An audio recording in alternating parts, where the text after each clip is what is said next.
Are you looking for a clinic appointment and just not sure what to book? Then you're on the right place. Hi, I'm Sarah Jane. I'm the clinical director here at the Rehab Hub in Glasgow. And maybe you've been referred over to us. Maybe you've just landed on here because you followed something on Google or a social site. Somehow you've landed on our page. Well, welcome. It can be a little bit overwhelming looking at all the different things that we offer here, and we appreciate that. And sometimes you may just need a little bit of a conversation with a healthcare professional to help you actually decide what it is you're needing, whether it's to see an MSK podiatrist, whether you need some posture correction, whether you're starting Pilates rehab with us, whether you're needing some nail surgery, whatever it is, then don't hesitate to book a free consultation. What basically happens is you choose a time in our diary and you will be booked in with one of our healthcare professionals based on what it is you're needing, and they will give you a call back at that time. You'll be basically given 10 minutes of time completely free where you can ask questions and we can then best advise you on what is best booking for you. So if you're kind of struggling looking and figuring out what you need to book, then don't hesitate to book a free consultation and we will give you a little call back and help you with that process. See you really soon.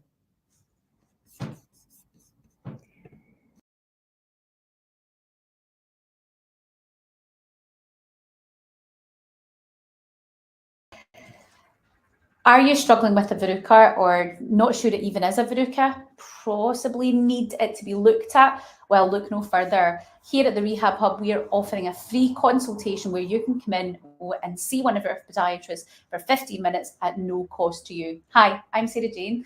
I'm the clinical director of the Rehab Hub, an MSK podiatrist and Pilates teacher, and we are offering you a free consultation where myself or one of the other podiatrists here will assess you and give you the best possible advice and at least give you that diagnosis of your verruca. We have many options here for verrucas if it is a verruca, so rest assured you're in the best possible hands. If you would like a free consultation, just book below. You'll get 15 minutes with your podiatrist who will give you the best advice and give you at least that peace of mind that it is actually a verruca, a plan going forwards, and that might mean no treatment from us. It may well be we have those options there as well, but it might mean that we just give you that advice completely free of charge. Please just book below and we'll help you as best we can. SJ here, Clinical Director of the Rehab Hub, and welcome. So we're going to talk about verruca. And this, we are introducing our latest, our newest piece of technology into the clinic, and this is for those pesky verrucas. So if you're struggling with pain, if you're embarrassed maybe about your verrucas, and maybe you've tried everything, maybe you've bazookaed that verruca until the cows come home and it's still there, possibly even spreading. The number of people that I get, and especially young people who are just so embarrassed about their verrucas. Maybe it's their relationship that they're in. Maybe it's that it's a young kid where they're not even allowed to. They've got to wear the verruca socks and maybe don't want to go swimming. Self-consciousness. And some people, maybe they're finding that it's sore that's actually starting to hurt. So please don't put up with it. There are solutions, and this is where we've brought in Swift. Now, we have a fantastic success rate with verrucas. To date, every single verruca that we've had in, we've managed to get gone. Now, that is because we are utilising the best research that is out there just now, that is available for this. We are always in talks and looking out and bringing the most innovative ways that we can get rid of these pesky verrucas for you, our patients. We brought Swift into our clinic to join our options for verruca, and this is going to be our first line option. We do have a surgical procedure for verrucas as well, which sometimes we have to go to for very, very stubborn verrucas. But most of the time, our conservative treatment is enough. And I would say that for just about 95% of the patients that we see in here, the majority of them, first line is all they need. They very, very rare that they need to go to a surgical procedure. And even if you have failed in the past, I promise you, you have not tried everything. So what we do in here is that you come in and because we are just launching this latest treatment to the clinic, we are offering a free consultation. So if you've got a verruca and you're just demented with it, you don't know what to do, you don't know what the right treatment is, and maybe you've tried some other stuff before, maybe you've been to other podiatrists and you've failed with it, please don't let that stop you. Please reach out to us. We want to give you a free consultation, and I promise we will always be open and honest and transparent. And if we can help you, we'll always say we can. And if we can't, we'll always be very honest with you, and we will not treat you if we don't think that we can help you. Now, we've gone for Swift because a few different reasons. Now, prior to using Swift, our conservative treatments, our non-surgical procedure, was utilising a solution that we put on that essentially mummifies the verruca. Now, we've moved away from this for a few different reasons. The main one was what we found was happening was there's not a lot, but that you had to go home and do stuff every single day, twice a day. So that, and if you didn't do what we asked you to do, then your results would basically are going to go down. And what would happen is you then have to come and see us more often and therefore spend more money on this treatment. And in some cases, we were seeing people 6, 7, 8 times to try and get this verruca resolved. And actually in one case, I'm sure it was about 16 appointments before we got them resolved. Now that's a lot of investment in certainly your time, but also financially. So that was a kind of the finance behind that conservative treatment. It was getting to be, we'd eventually get there, but the journey to there was quite costly for the client and also meant they were coming either weekly or fortnightly to us. That's a big financial burden and a big burden on your time. Swift, however, what happens with Swift, this will be our conservative treatment and we're taken away from the mummification solution. What happens here is you'll need 3 appointments, and that is 80% of the clients, or the research that's been done with Swift, 80% of verruca are cleared up in 3 appointments. I know that sounds, you might be like, aye, right. But this is where the evidence is. Now, what this is doing is it's microwave technology. So essentially we are damaging the tissue through basically putting this microwave into that tissue and allowing your immune system to then come and deal with the virus. The verruca is a human papillomavirus. So your immune system will then come and basically deal with that virus. Now, what happens, 3 appointments, you come, and the actual treatment, we apply this to your verruca, and there's a little tip that goes on the end. They're all single use, so there's certain little tips that go into this, and they then are disposed of afterwards. We don't use that again on anybody else. And then from there, what happens is the actual applicator is only on your skin for 2 seconds. It's really, really quick. Now, it is hot. There's no smell. There's no burn. There's no smoking coming off you. You'll just feel it hot. And then that's it. And then we do that usually between 3 and 5 times during that appointment. If you've got satellite verrucas, we will treat all of them as well, and we'll do that in all of those areas, as much as basically you'll tolerate. You'll usually have, if you've got quite a lot of them, some patients that we see with verruca, they've just got, their foot's just covered in them, but there's usually almost like a mothership of them where it's kind of started and then it's kind of gone out and spread, and they do spread. They're absolute nightmare for spreading. So we will go for the big mothership and all the little satellites around. You then see us a month later, and it's a little package. So essentially you see us initial appointment. So you would come in for a free consultation. We would tell you your best options, whether it would work for you or not. From there, if you want to proceed, we could see you on that day if you wanted to proceed, or we could book you in for your course of treatments. It would be a course of 3, and it's a package that you would book. Essentially, we would see you first appointment, we'd see you a month later, then a month later after that. So that would be 3 applications you would have. You usually start to see significant results after the second treatment. The way that the tissue changes and the way that the immune system starts working into it is just quite astounding. You just really see it all shrinking down and coming in. And then usually by the time we get into the third one, we're really just putting the final nail in the coffin and letting it go.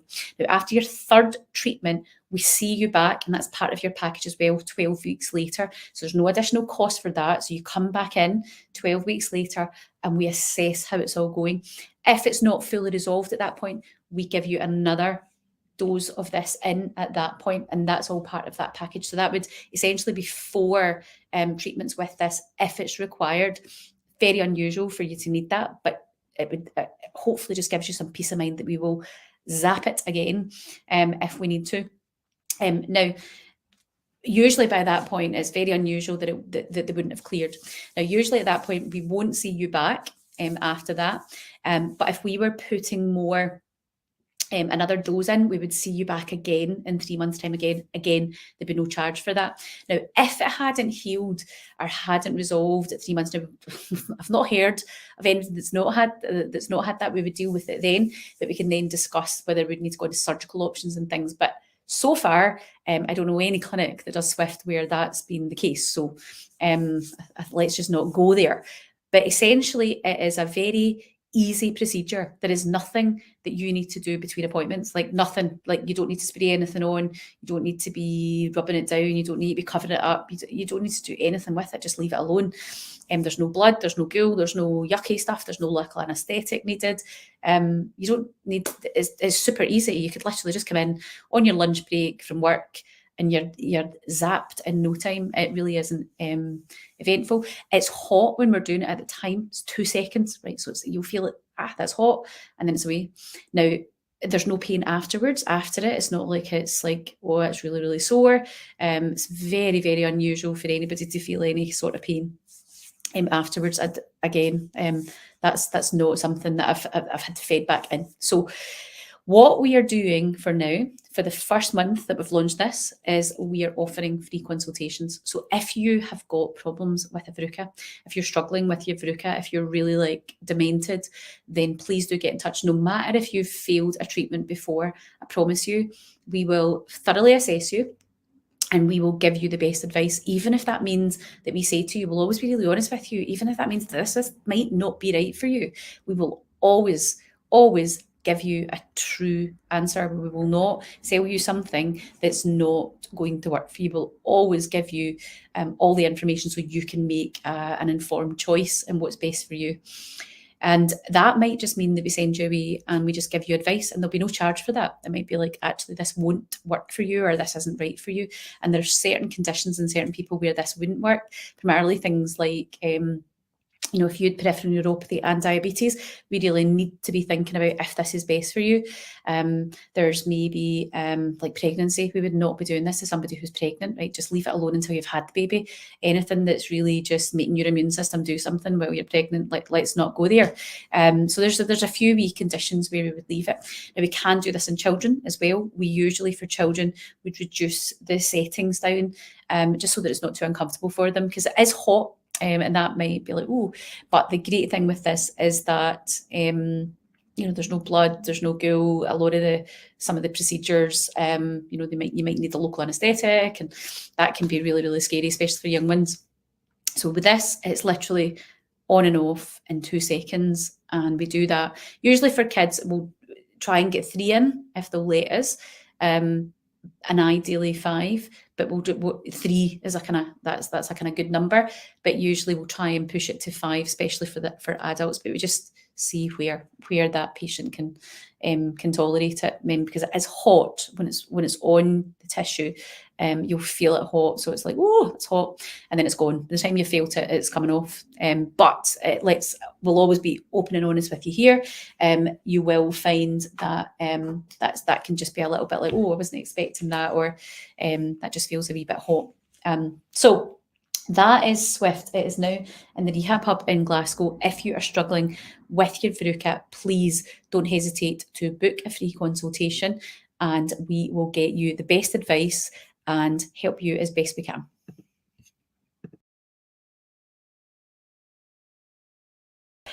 Have you got a sore, possibly ingrown toenail and need some help? Hi, I'm Sarah Jane. I'm the clinical director here at the Rehab Hub in Kinning Park in Glasgow, and we can absolutely help you. We are a team of physical therapists and podiatrists, and we are best placed to help you if you have problems with your toe.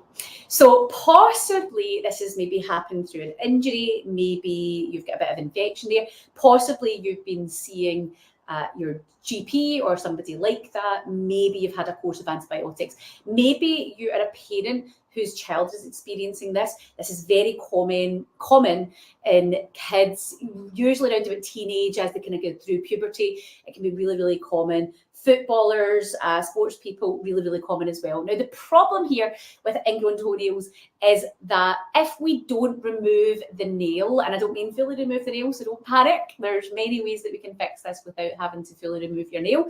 But if we don't remove the problem, so the thing that's digging in, so imagine you had a big knife stuck into your arm. If we didn't remove that knife, if we didn't remove that thing that's stuck in, then it wouldn't heal. So we have to remove the problem so that we can then allow the body to essentially do what it needs to do. So what do you need to do? Things that you can do yourself if it isn't that bad. Soak. So see if you're finding around your nail is really like hard and sore. Really, really good to kind of get your foot into a nice warm basin of water and just soak it and let the tissue around the nail soften. And that can sometimes just be enough to back off and allow the pain to stop. So if it's just early stages, and then get yourself in and even just book a new patient appointment for podiatry. That would be a great place to start. If you've maybe got a bit of redness around it and it's not too bad, there's no pus or anything coming out, then again, possibly just bathing your feet, allowing it. And what you're doing there really with that is just basically softening the skin. And that can be enough just to sometimes give you a little bit of relief.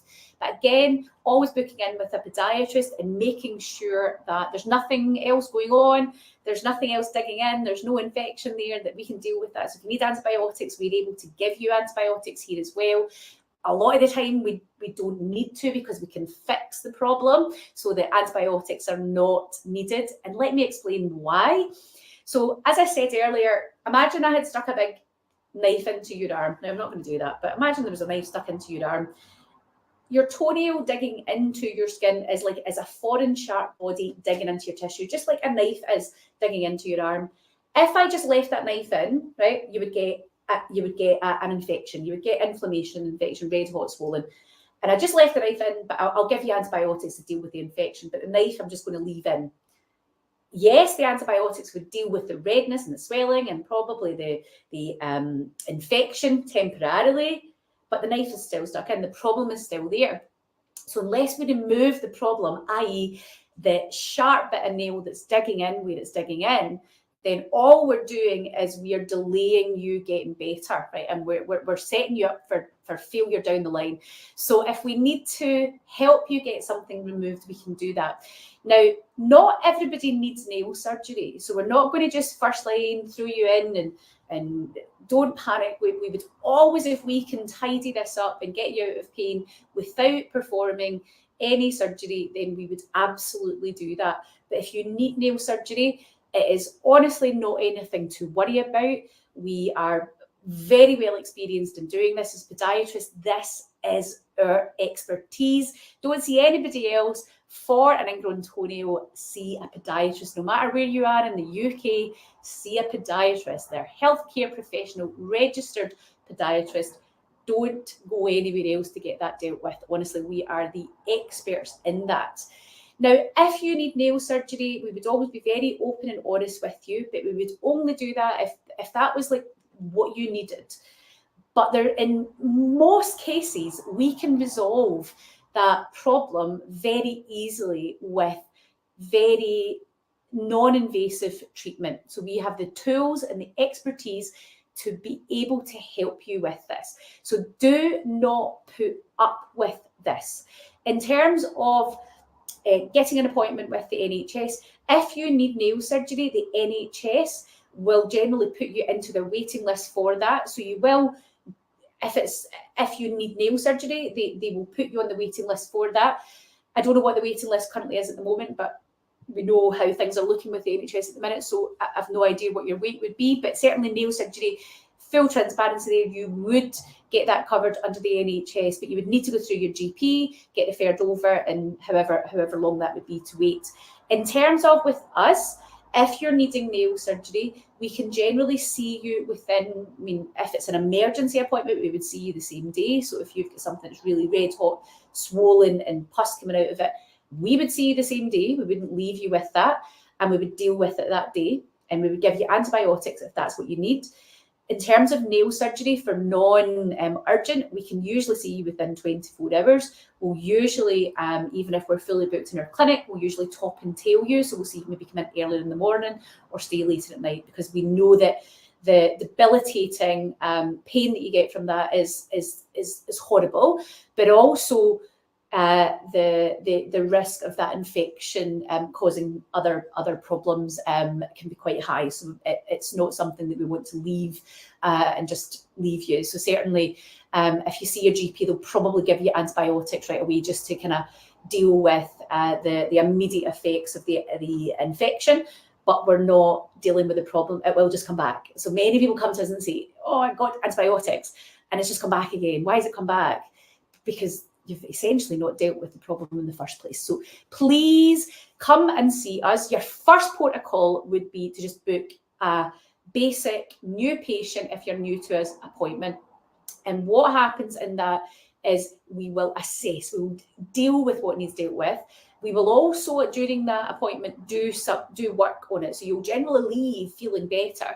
If it's really, really bad and you need surgery, so if you needed surgery that same day and that's something you wanted, we'd usually, depending what time you come in the day, we'd usually see you later on in the day and we would get that done that same day if that's what you need. Or we can schedule for a future surgery if that's within your remit and what we would advise. So I just want to get across in this video is that not everybody needs surgery. Surgery is not as scary as it may sound. I promise you. You just go on and read some of our reviews from our surgeries. Most people put these things off way too long, and they wish they hadn't when they come in and they get it and they think, my goodness, it's just completely life-changing. Thank you. And it really wasn't that bad. It really isn't that bad. We're very experienced at doing it, and it's not as big and scary as it may sound. I promise you, it really isn't. We do this lots on children. Primarily ingrown toenails is usually those teenage years, unless it's been like an injury or runners and sports people tend to get them as well. So please do not put up with it. And if you have got an infection, please get that dealt with, because that can lead on to other problems that are much more serious. So do not, red hot swollen pus coming out of it, that needs dealt with. Do not leave that. Our details and everything will be with this video. If you're on Facebook, you can send us fill out the little lead form, and that will then email us over and we'll send you through some information and a booking link so you can book. You just book a standard new patient podiatry appointment, and that will allow you to be assessed and treated on that day. And if you need surgery, we would then advise, and you'd be able to get all the advice and help that you need. And then from there, we can then best help you. If you have any questions, again, don't hesitate to just ask. We're very transparent, very open. Just reach out to us, just ask. We're more than happy to help. Okay, don't put up with that pain. Don't put up with infection. Get yourself seen to.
Hello, good afternoon. Sarah Jane here from TYPP and Poshami. Perfect. I am on today. We're just doing a live, so I'm live. If you have any questions, please just hit us up. I'm just checking that you can all hear and see me. I think you can. Let's check. Yep, there we go. So I'm going to talk today about low-level laser therapy. So something that we recently invested in the clinic here. So I'm in the clinic room in our studio in Glasgow. So for maybe many of you watching this that don't know where we are, we're in Kinning Park in Glasgow, and we have it's a full rehabilitation centre. So we have, maybe see in the background here, reformers. So we have 10 reformers in the big room through here, and then we have a semi-private rehab and tower area just kind of behind me here. And then this is one of the big clinic rooms where we offer posture assessments, biomechanics assessments, human movement assessments, physical therapy, podiatry, facilities, basically services here in Glasgow. And we have 3 treatment rooms. There's myself and some other therapists exciting coming on in September as well, but I'll tell you more about that in another video. So I wanted to talk about pain. A lot of clients come in to us with pain. Really, it's one of the main reasons that people are coming in. They're feeling stiff, they're feeling sore, their joints are aching, they're just not feeling great. They're maybe just feeling lethargic as well, and just really feeling just not great. So one of the things that I had been looking at was how can we best and more help more people, and looking at different modalities. So we offer many different things in here that including sports therapy, sports massage, we do cupping, dry needling, and many of these modalities help. We've got shockwave as well that we do. But we were needing something for that almost acute stage or very, very sensitive stage of pain where maybe there's been initial injury, where there's a lot of swelling, and we needed something where we are targeting the reduction of inflammation, whereas shockwave therapy and things like dry needling, medical acupuncture, actually do the reverse of that. So we were missing a modality there, and this is really where the laser came in. So this isn't like a laser where you would go for like IPL and hair removal, things like that. It's not at all for that. It's low-level medical grade 4 laser therapy, and it is primarily really getting you out of pain. That's primarily what it's used for. It has many, many uses for me, especially myself. I'm a podiatrist, so I can use it on patients for wound healing. So obviously, we may be doing different procedures to you that we may cause a wound, for there will be some reason for that. Maybe nail surgery, maybe we're cutting something out of your foot and there's maybe been a wound created, but all within a controlled manner. But this has been fantastic. The biostimulation mode in this has been great. So I've used this quite a lot with our nail surgery healing. And what this is showing, it's early days yet, but for me, in my own research, is seeing that the wounds so far are healing faster. Now, I don't say that lightly, because seeing that you can speed up the healing process is a big statement. But so far, so good that the patients that we've had in, where we're now seeing them for nail surgery, and then they're redressing and looking after them after the surgery, we're using the laser in between appointments and basically on the biostimulation setting to help with that modular action, cellular action, to get tissue basically healing. So we're creating the perfect environment for the body to do what it needs to do to essentially heal. So that's been really interesting. And I know that a few other colleagues around the UK have been getting some great results with chronic ulcers for patients maybe with type 2 diabetes that are struggling to heal those ulcers. And if that's the case, if you know anyone like that, I'm sure you can appreciate how chronic and stressful and life-limiting living with foot ulcers can be, and not to mention life-threatening. So the fact that we're seeing some great results in actually getting these chronic wounds, and we're talking some of these wounds can be years to heal. Imagine having to deal with that for years. So that's been that. I'm really excited about that as well. But personally, I don't see a lot of big chronic wounds in this clinic. It's primarily wounds that we've caused because we've been doing some surgical procedure and seeing really good seeing the difference in how the patients are healing. Now, obviously, those patients aren't all the same. They don't have the exact same history and background, so that research is very clearly biased. It's no, there's no randomized controlled trial there. It's literally just what I'm seeing in clinic, case study, and so far the results have been great. So that's one thing that we can use it for, is that tissue healing and getting better results. I'm just checking, if you do have any questions, please just type it in the box and I'll answer. If you're unsure of what we would use laser for or what it does, or any other questions, just ask. Essentially, when I'm using this, so I'm not switch it on just now, but essentially this is the handpiece and this is the laser. I would be wearing protective glasses as I wear this, because the actual laser light that comes through this is invisible to the naked eye. So when I'm working with this, it just looks red, and actually it's kind of white when it's on, but you can't see that through with your naked eye. So, but essentially, the patient, you don't feel anything. It's literally just, say, we'll put it on the skin. It's literally on the skin. If I was doing biostimulation and there was a wound there, I wouldn't be touching the skin for infection reasons. So it would be hovering above the skin and generally moving. But effectively what we're doing here is we start with what's called a scan phase. And what we're doing with that is stimulating the cells, getting all the cells revved up. We're basically increasing ATP synthesis. So ATP is the energy within your cells. So we're stimulating your cells, usually depending on what pathology you're coming in with. So a lot of things we see in here are plantar fasciitis, right? Tons of plantar fasciitis, that inflamed absolute hell of pain in your feet that just would drive you doolally. So we see a lot of that, and pretty much instantly within one treatment, because of that reduction of inflammation, people are leaving feeling a lot better. Usually for something like plantar fasciitis, you would need about 6 treatments, about that. And each treatment, to just give you an idea, is just the same price as a normal treatment. You don't actually pay a lot extra for doing laser. It is £50 per treatment, so it's not, it's not big scary amounts. So I hope that kind of answers that question for anybody that was worried about price. Essentially what we're kind of doing when we're doing that scanning phase, right? So when you're in a state of like this, maybe you've got a big bout of inflammation, or you've got a chronic injury, so something that's been niggling or been going on a long time that you just can't break the back of.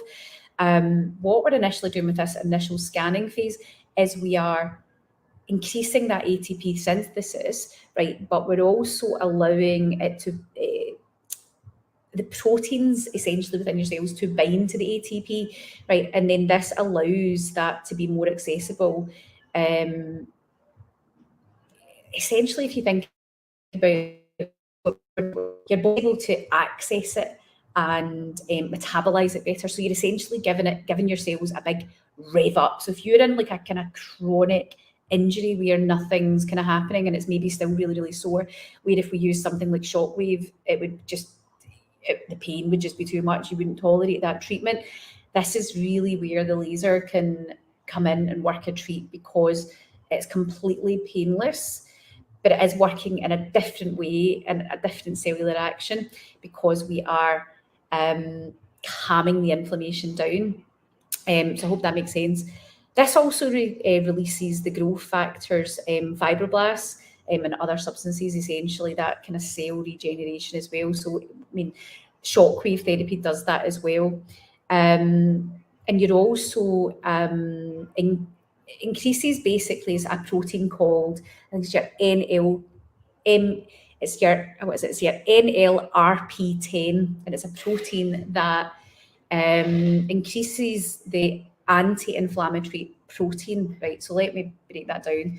So essentially, what we are doing is we are increasing the production of that protein that essentially basically is anti-inflammatory. It's reducing inflammation. So instead of you having to take like naproxen or some sort of anti-inflammatory, where you're systemically taking something, we can go straight to where the inflammation is actually the problem, and basically change that cellular action right at the point of where the problem is. So fantastic, just fantastic at that cellular action. It's a funny one because you're not feeling anything when it's on. So I'll show you on. These rays do not go through your camera, so you're not going to be harmed by this. I'll put my glasses on because I'm going to be putting the laser on. Essentially, see this up.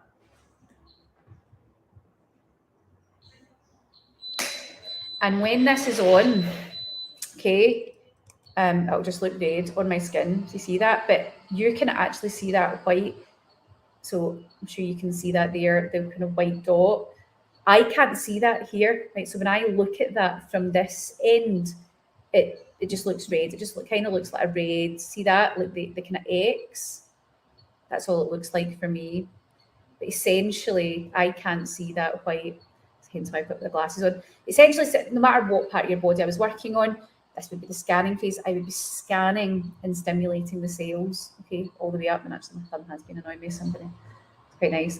So essentially, we do the scanning phase. Now, what this feels like for you, it doesn't feel hot.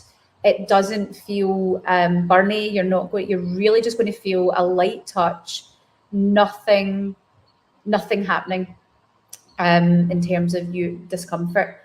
So essentially, what we're doing here is stimulating those cells. After we do the scanning phase, right, so I'll turn this off. After we completed the scanning phase, we then go into the pathology setting. So depending on what I'm working on, so for example, what do acute pain, let's do Achilles tendonitis, so with that setting, what would happen here is I would be on certain points within, so you can see here again, okay, so say for example, this was your foot, I would be placing this for a period of time onto your tissue, and it would most likely be getting held depending on what outcome I'm looking for, what I'm wanting the cells to do, what action I'm looking for. Usually when we're doing this as well, we will be asking you to be moving your joints at the same time as well. And that is just so that we get that light, basically that laser light through into the tissue. So you can see how the laser kind of light shines here. But essentially, you know, as I do this, it just honestly just feels like I am just a nice gentle touch. It doesn't feel sore, okay? So that is what it looks like.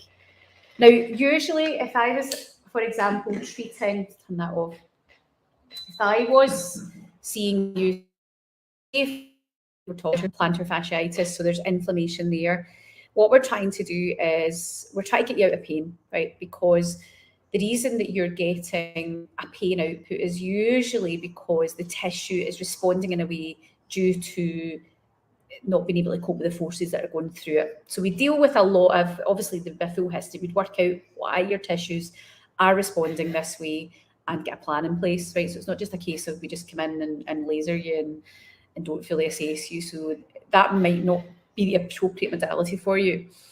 So we would fully assess, get a diagnosis and get a plan in place. But the main goal is to get you out of pain. And the laser can really help with that because of the reduction of inflammatory. So essentially it can really help with that.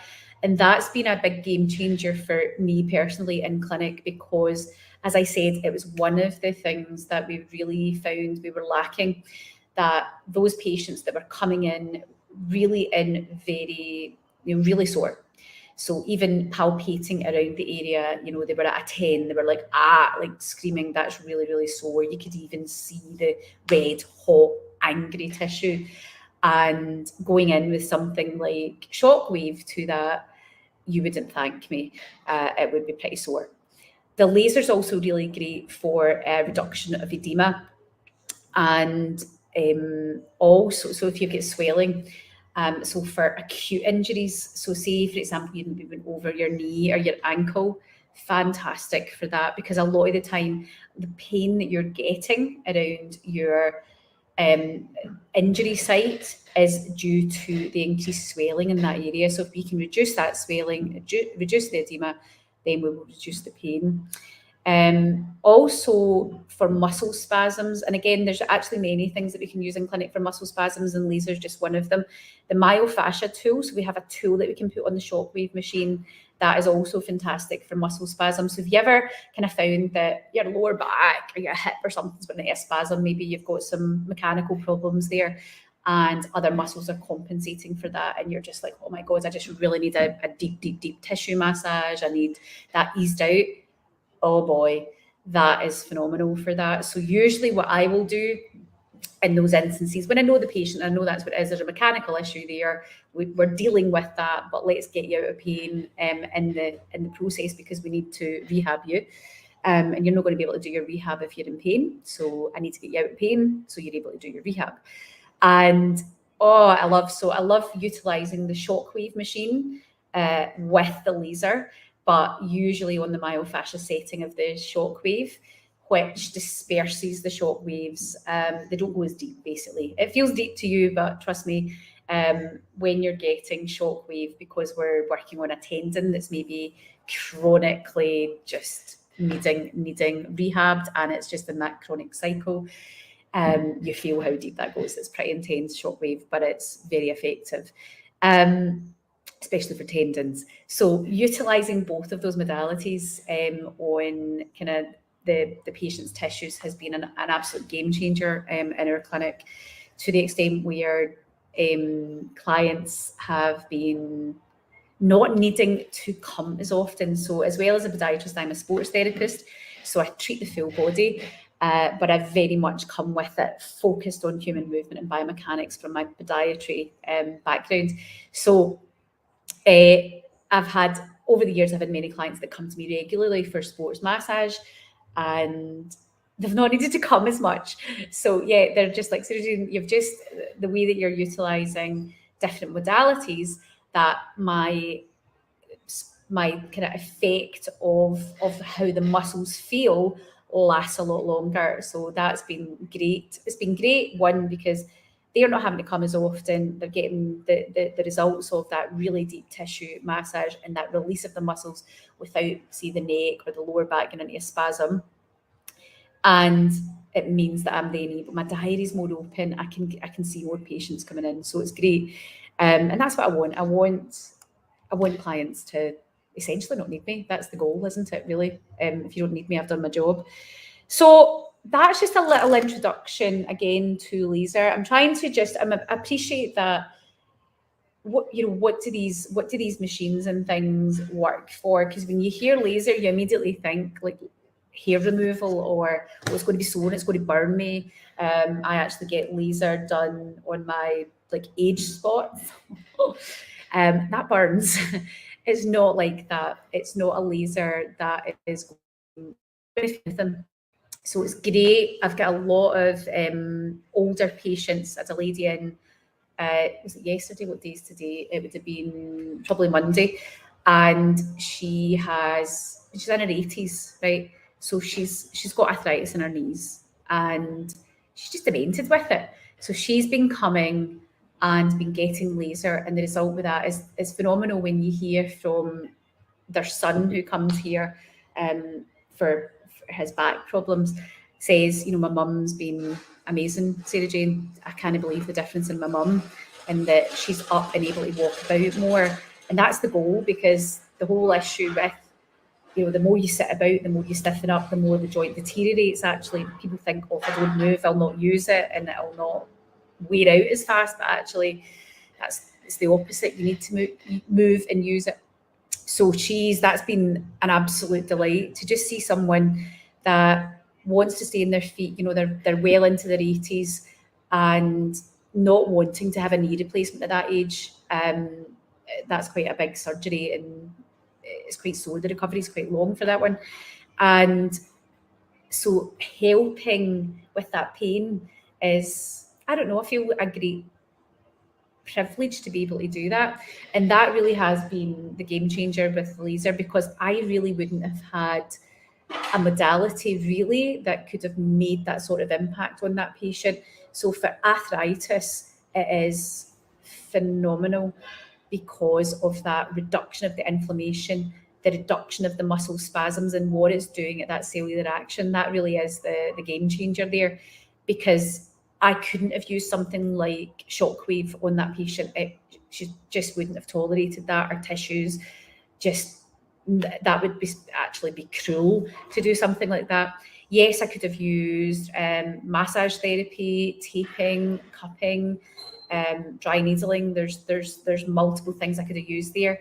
But again, even then, that would have probably been a little bit uncomfortable for her, but also wouldn't have given as big an effect, because I'm not really with my hands massaging, reducing the inflammatory proteins, right? I'm just not doing that. Whereas with this, I don't know, it's all about sci-fi. I love it. I love that we are able to impact the tissue at that cellular level, and that we're able to change what's happening there, really thinking about, right, what we're trying to achieve, and then being able to utilize different tools to help us achieve that based on that patient's needs. That just blows my mind. So yeah, that's a little bit about the laser. If you are in pain, no matter, you might have tried lots of different things, please don't hesitate to reach out. This is a really advanced piece of technology that we've invested in the clinic. We absolutely, we got it on trial initially. The manufacturers were so convinced that we'd love it. So I thought, okay. So they gave us it to try out in patients. I thought, right, okay. And I was very transparent with my patients. I'm trying this out. Give me honest feedback here. I don't want to hear, don't tell me what you think I want to hear. I want the truth. Like, are you noticing a difference? Really, because I don't want to be investing a substantial amount in that sort of technology if it's not. And the feedback, well, let's just say we got it, because we were like, we can't not. And that was it. It just was a bit of a game changer, really, for particular presentations of injuries and pain that we're getting in clinic, and utilizing that with other modalities. Oh, I think you can probably tell my excitement at that. I'm going to check if there's any. Hi, Fiona, I can see you're there. If there's any questions. But if you do have any questions, don't hesitate. Please just ask. I appreciate that. It's all very, you sometimes think, what do I need to book?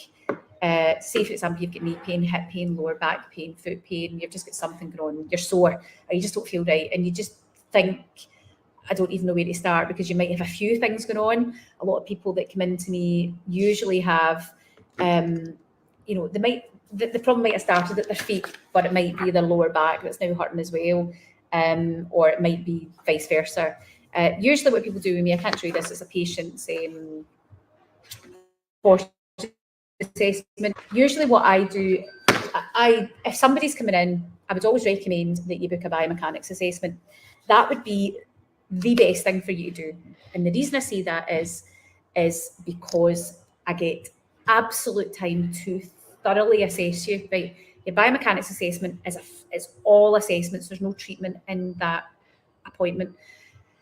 Essentially, you can probably see the treadmill here, and we have our digital insole. So we fully assess how you move, right? And we take a thorough history, full medical, everything that's going on in your life, right? Even from birth right through. We look at you as a whole, and then from there, we then start to problem solve, right? We start to unpick things, where you're sore, how you walk, how you move, how you ambulate, any past history, any past trauma.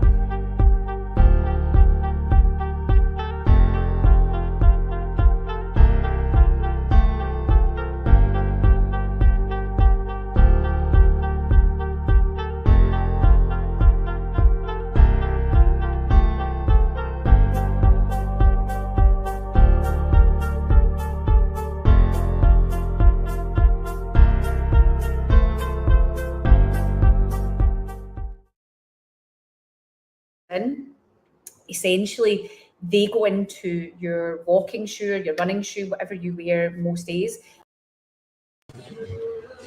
Welcome, my name's Sarah Jane, and I'm going to go through in this live a little bit about what shockwave therapy is. So before I get started, I'm just going to check that I'm live, that you can hear me. You can hear me. So shockwave therapy, so you can see me on this side of the screen, and then on this side to the right of me, I believe, is the shockwave device that we have here in clinic in Kinnan Park in Glasgow. So I'm going to go through a wee bit about the machine, what it's used for, what it's good for, what it can help with, why, what does it do. If you have any questions, just comment, just let us know. So just wait until I've had this. Ask away. So just ask away if you've got any questions. So in terms of what this can help with, fantastic for tendons. So if you've got chronic tendon problems, this is what it's used for. So it's essentially an effective treatment for upper and lower limbs. Obviously, we are podiatrists here, so we're specialists in lower limbs.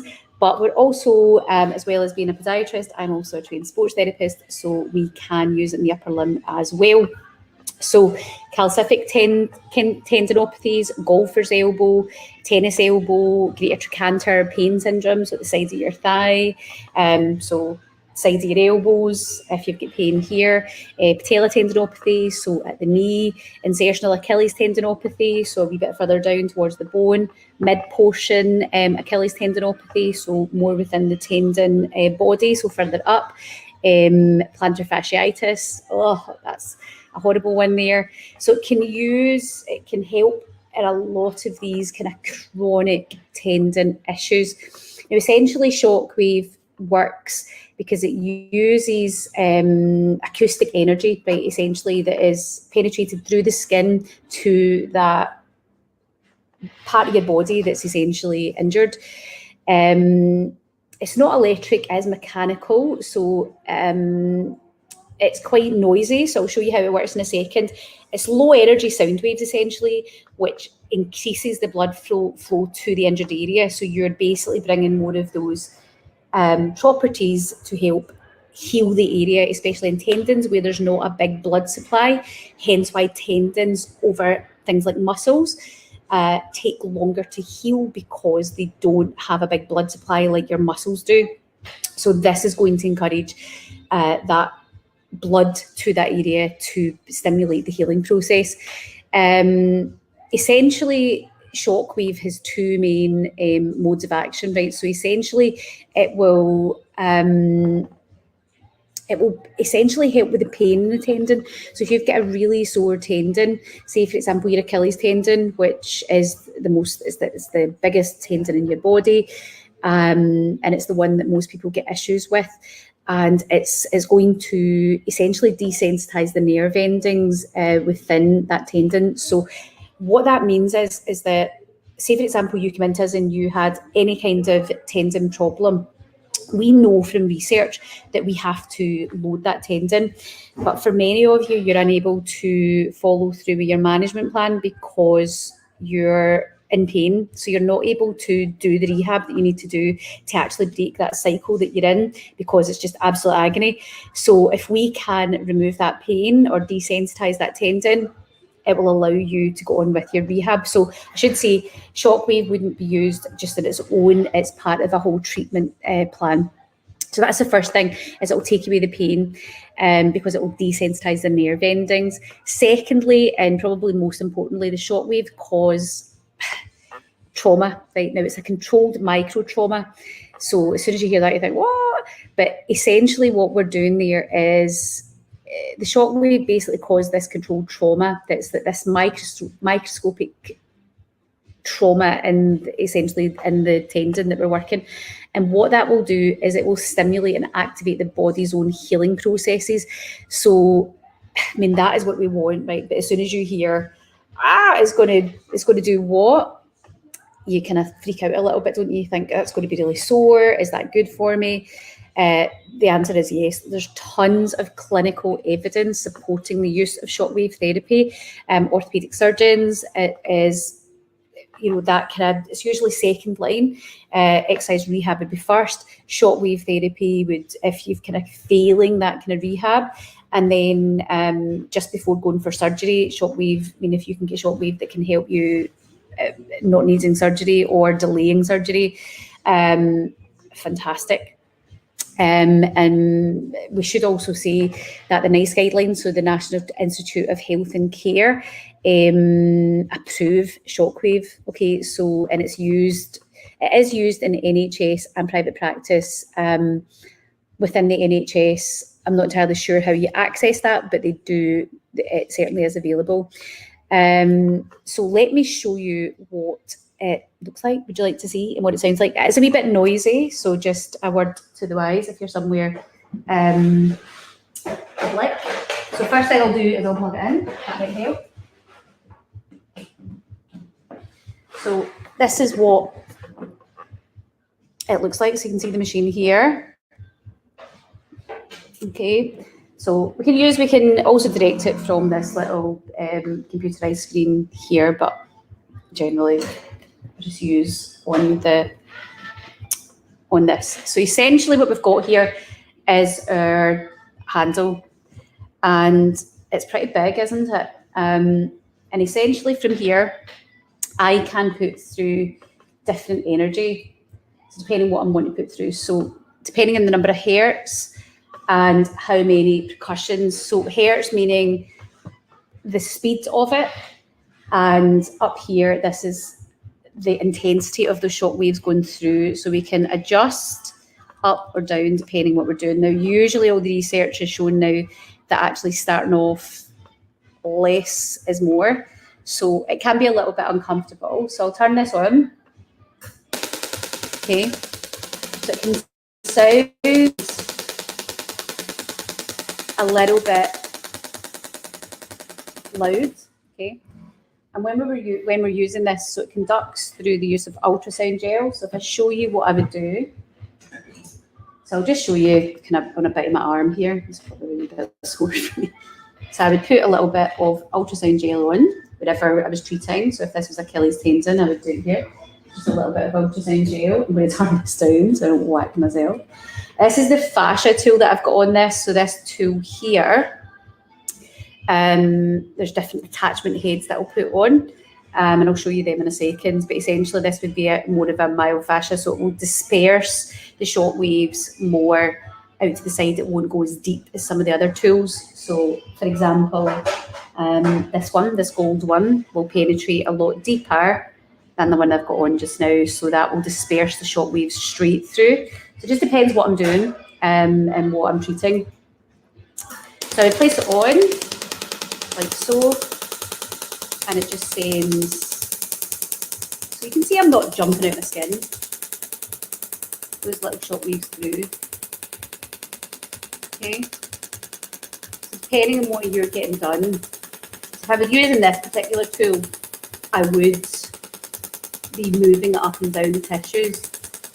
But once I'm using the other tools, so if I was utilising, I'll show you one of these tools.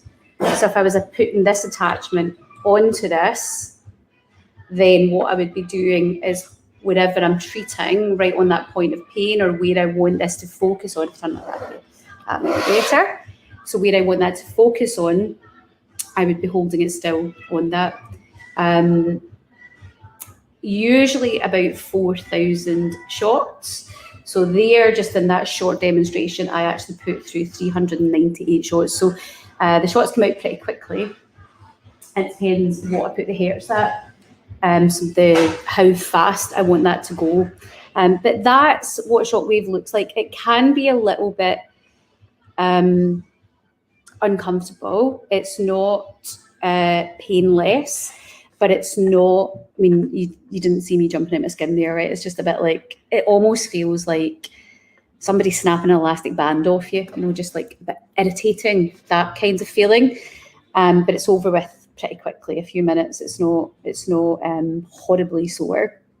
But just again, let's run through what some of the treatments would be for that. So Shockwave is excellent for tendons, so especially chronic tendons. So if you have got an injury it's a tendon injury, then shockwave may be something that you want to consider. It really is, in terms of clinical practice, research for tendons, chronic tendons, one of the best things that you can have done. In terms of how many treatments you need, now that becomes a wee bit more customised to you because it will depend. It depends on your injury and how long you've had that for. But usually somewhere around the 6 treatments is what's recommended.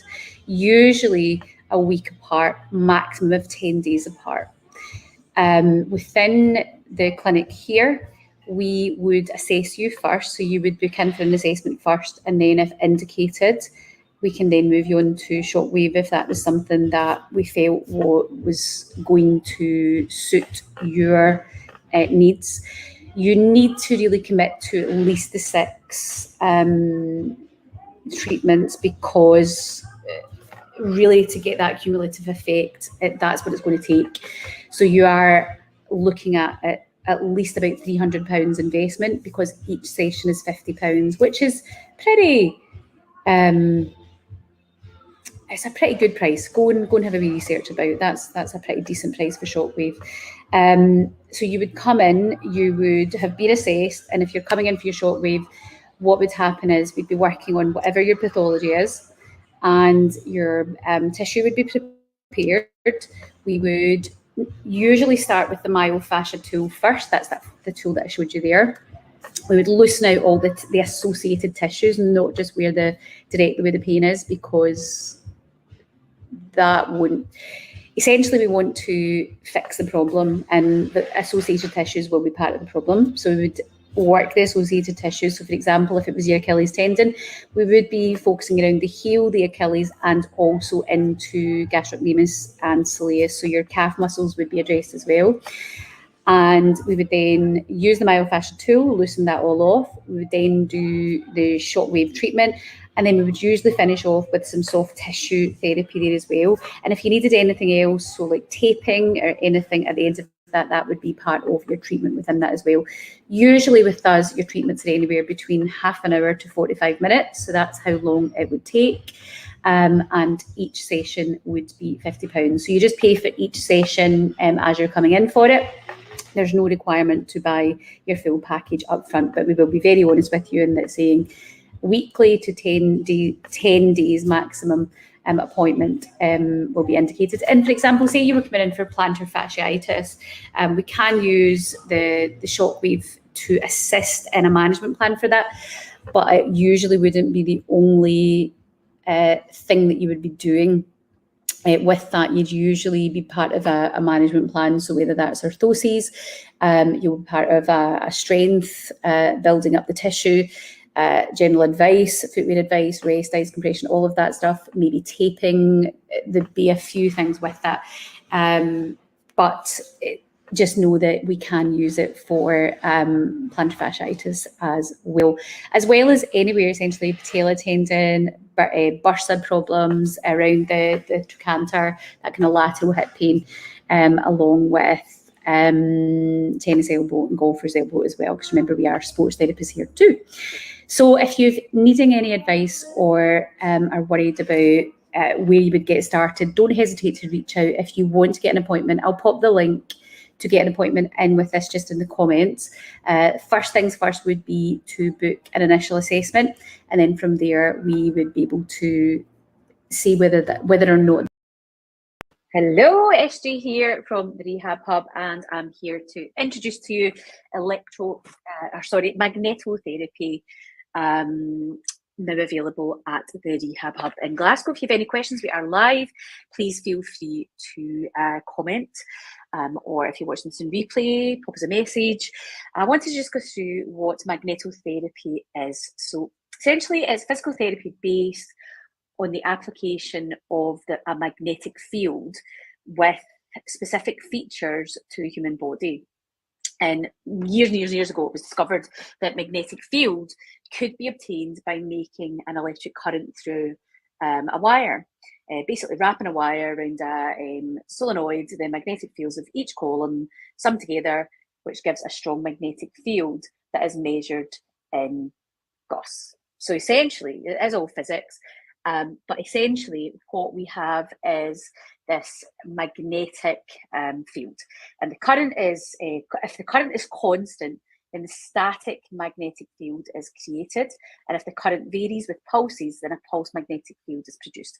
And basically what we are doing with this, so you might have seen relatives or whatever that have maybe got little magnetic bangles and things on. And they're wearing what's called a static magnetic, they're creating a static magnetic field. It's very kind of low energy, but essentially that is what they've got on. This, what we are doing here is we have got it's a pulse magnetic therapy that we're using. So different substances behave differently when put in a magnetic field, right? And according to their behaviour, they can be classified as diamagnetic or paramagnetic or ferromagnetic. And essentially, they can either be attracted or not. So you've as a kid, you'll have played with magnets, and some will attract and some will let's just say pull apart. So depending on what how they are will depend on what they do. Now, basically, biological molecules, our biological structures, cells, tissues, organs, bones, do not alter the magnetic field which passes through the body without losing intensity. And that basically means that the field acts on all the structures, including the deepest structures, so including bone. So when we're using this particular machine, we will be going to bone, and actually some of the best indications of this are for bone problems. So what types of things that this can help with are pain relief, anti-inflammatory, reduction of swelling, acceleration of wound healing, osteogenesis, and bone mass restoration. So things like osteoporosis, these are absolutely where it comes into its own. Additionally, because of the action across the cell membrane, so basically your calcium, there's a calcium influx, right? We have this thing in our body, we have our sodium, potassium pump, and essentially what we have is we have this influx of calcium, and when we get the influx of calcium, what happens is we get muscle relaxation, we get vasodilation, we get protein synthesis, we get mitochondrial activation, and a combination of all these physiological responses lead to an anti-inflammatory, anti-edema, and an analgesic response, and also improve wound healing. That's just what happens. So I'm going to put the machine on to show you it moving. So when a patient comes in, so you've probably seen me coming into a camera here. When a patient comes in, they will lie. So some of you will be down, you'll be watching whatever camera you're looking on. The feet will be down this end and the head will be up here. We will have this for just their legs to be elevated, and their head will be in this position here. I'm just making sure you can see me. If you have any questions as I go through this demonstration, just let me know. So I'm going to turn the machine on. You'll hear a few beeps. So bear with me as I'm turning this on, and I'm going to give you a little demonstration of the magnetic field. Now, when you're lying on this, you're not going to feel any pain. You're not really going to feel much. Usually what we'll do is we'll give you a magnet to hold, or just certainly for that demonstration, and let you kind of feel that there actually is something going on. So actually when you're on this, you won't feel anything at all. Right, so let's put this on. We'll do tissue repair, why not? And we'll do full body, so we can do from the feet all the way right up to the head if we choose to when we're doing this. Here, 50 hertz is going into this, a bit of energy there. And let's go, we'll do full body with this one. I'm going to press start, so you'll hear more beeping. Position 2.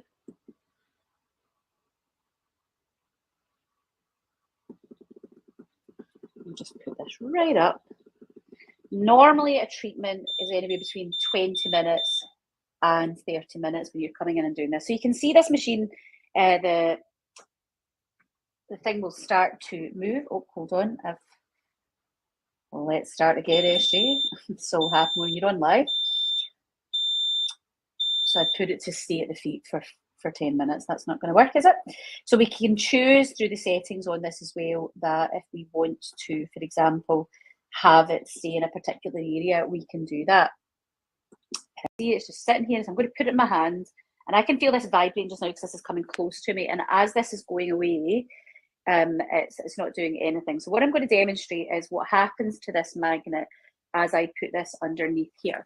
Now, I personally have got my hip replaced, and you can absolutely use this safely with joint replacements, and actually it is indicated for that sort of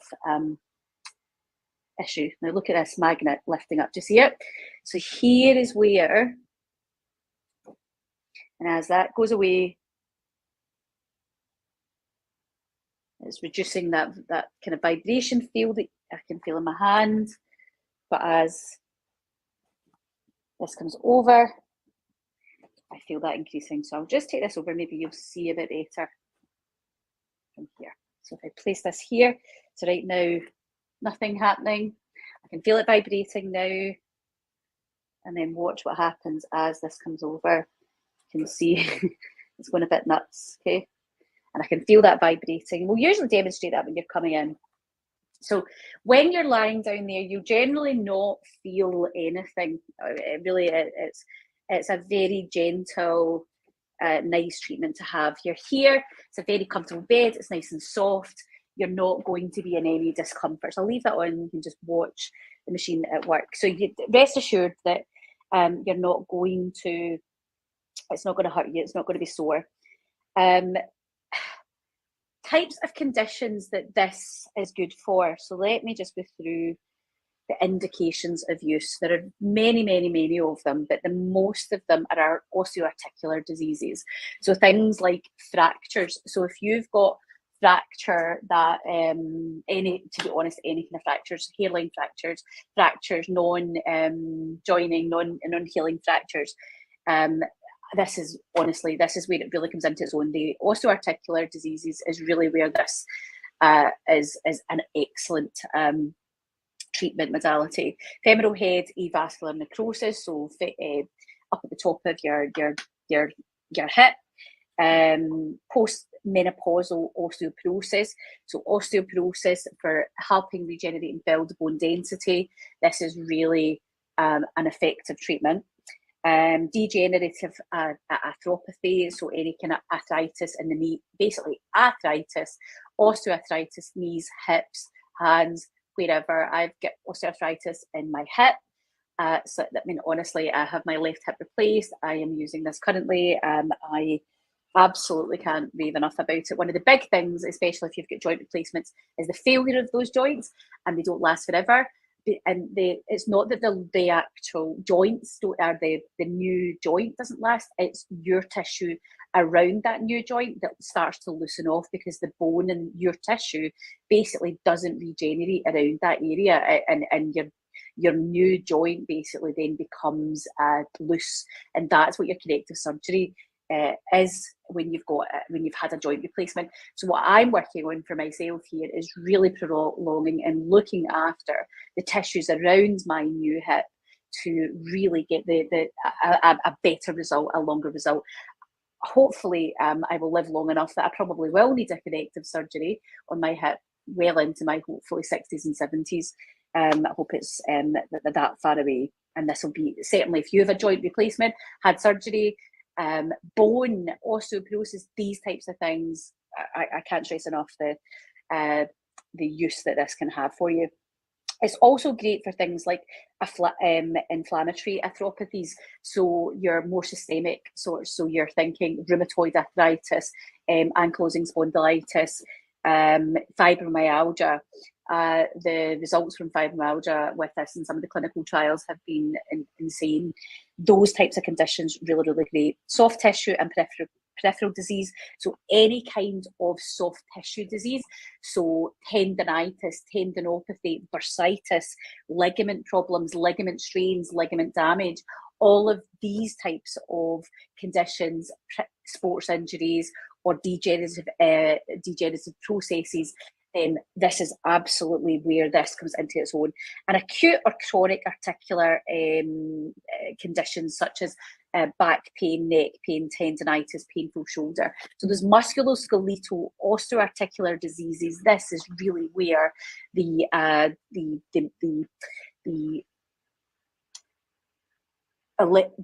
therapy machine really comes into its own. So it's magnetotherapy. This is not readily available very much. I think there are a handful of clinics that have this in the United Kingdom. This is not something that is easily available for many of you to get, and you'll all be looking at this. So this looks like a big MRI machine, and is this okay? Yes, it is. There are very few contraindications to this. The biggest, the only absolute contraindication to this is a pacemaker. If you have a pacemaker, we cannot put you in this for obvious reasons. Other than that, things like pregnancy, we wouldn't use it. We wouldn't use it if you had any other electrical devices possibly fitted in you. Maybe you've got Parkinson's, you've maybe got some devices to regulate brain activity, these kind of things, this would not be indicated. But other than that, you are fine to use this. There are very few contraindications to this, and it's very gentle and absolutely divine for remodeling, like really the osteoarticular diseases, right? That's really where this comes into its own. Now, it does have other uses for neurovascular or neuromuscular diseases, so things like muscle sprains, muscle fatigues from overuse, neuropathies, peripheral nerve lesions, and carpal tunnel syndrome. Tissue repair, so pressure ulcers, cutaneous wounds, and psoriasis. So if you've got skin problems, pressure ulcers, issues with ulcers, also indicated. And vascular diseases, so any kind of vascular ulcers, diabetic ulcers, and any post-traumatic edema, so any sort of swelling things there. Those are the types of indications. So just to go over them again, osteoarticular diseases is where it really comes into its own. So things like fractures. Cannot stress enough that osteo just means bone. So essentially anything in terms of your bones. So if you're a woman of a certain age, I hate that phrase and then I've just said it. So if you're a woman who is perimenopausal, menopausal or postmenopause, then you will know how your bones and your joints are feeling, right? You feel that. So I'm there with you. So this is something that hasn't been available that now is. You might have seen it's quite an old-fashioned thing to see where people might have worn almost looked like funky jewellery, might be magnetic things around their wrists, and maybe an older relative maybe you've seen doing that. I remember, I think one of my aunties had one. Usually people that have maybe got things like rheumatology, you'll see wearing that, and essentially it's the same. Science of this has been around a long time. That's a tiny little fraction of what's going through when you're on this machine. And also, what they're putting on when they're wearing jewellery and things is a static magnetic that's going through. This is a pulsed magnetic, totally different. The therapeutic effects are immense. Let's talk a little bit about what a treatment looks like and some of the advantages of treatment. So one of the case studies that we discussed yesterday when we were training on this course, because this is literally just landed yesterday, was we looked at a gentleman who had been suffering with fibromyalgia. And this particular gentleman wasn't suffering with pain from the fibromyalgia, but actually the biggest symptom for them was depression. And this particular gentleman had an early adult exposure to asbestos and had resulted in damage to their lungs.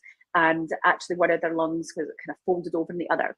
And unfortunately, the medication they were taking for the depression really was causing problems with the issue with the lungs. So we had this kind of catch-22 situation going on. This particular patient, after their course of treatment, was able to come off the antidepressants and subsequently then improve their respiratory response as a result of that. So these are the types of things that we're seeing in that particular patient that was being treated for fibromyalgia. Everybody's symptoms are slightly different with those kind of things. Now, Other advantages are some people will report life-changing treatment, reduction in pain and medication use, deep tissue penetration. There's basically no side effects. It's non-invasive and it's pain-free. It is also really, if you've got a wound, it's because we've got this type of magnetotherapy machine. It's obviously not going to be touching you, so we can keep you, we're not putting anything on you. It's going to be touching the wound, so it's got all the advantages there for that. Another case study that we discussed was a 79-year-old female who was going to physio twice a week. But she was going for arthritic pain, and she was finding that these fortnightly sessions just weren't helping her pain anymore. And then with her magnetotherapy, she found that the pain had massively reduced. So she went from a VAS scale of 8 to 9 to a VAS scale most days of 1 to 2, right? So meaning that her pain had gone to, when it was excruciatingly sore on a daily basis, mostly she might get a couple of good days down to just a few wee grumbles, like that 1 and 2, hardly even aware of it or noticing it. It's not fully aware, but it's not affecting her life activities. And she also felt, as a result of this, energy levels, sleep improving, pain levels decreased, no longer requiring to go to physiotherapy. In this particular case study, when asked, do you have any further sciatic? So she was also getting sciatic pain because of the degeneration around her spine, and associated structures around the spine were being affected, and that resulted also in the sciatic type pain as well. And she replied basically that her sciatica had completely gone and she was able to move around completely normally. Insane, really, isn't it, when you think of that? Now, what happens with this when somebody's getting a course of treatment, and apologies, I'm not on the camera here, I'm down the end of this bed, you probably see me through here, is that you would come in, so depending on your pathology, you would come in, what you would be doing is you would book an initial consultation. So if you're interested in doing this, what you book in for is basically a normal either physical therapy or podiatry first appointment. It doesn't really matter which one you book in for.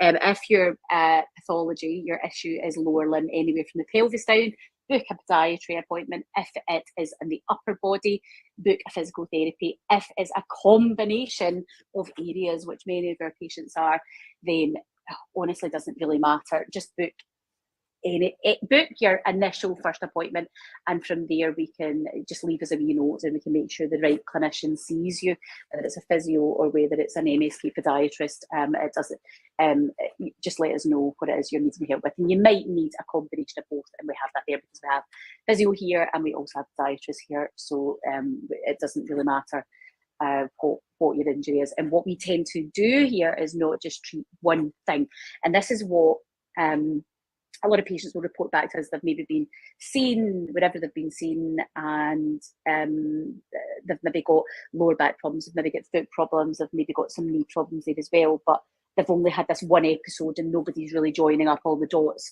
of all these areas. And this is really what we do fantastically well at the Rehab Hub in Glasgow. So this is now available. What happens, so I'll give you an example. If, for example, you had, let's just say you've got knee osteoarthritis, then this would be part of what we would call a management plan.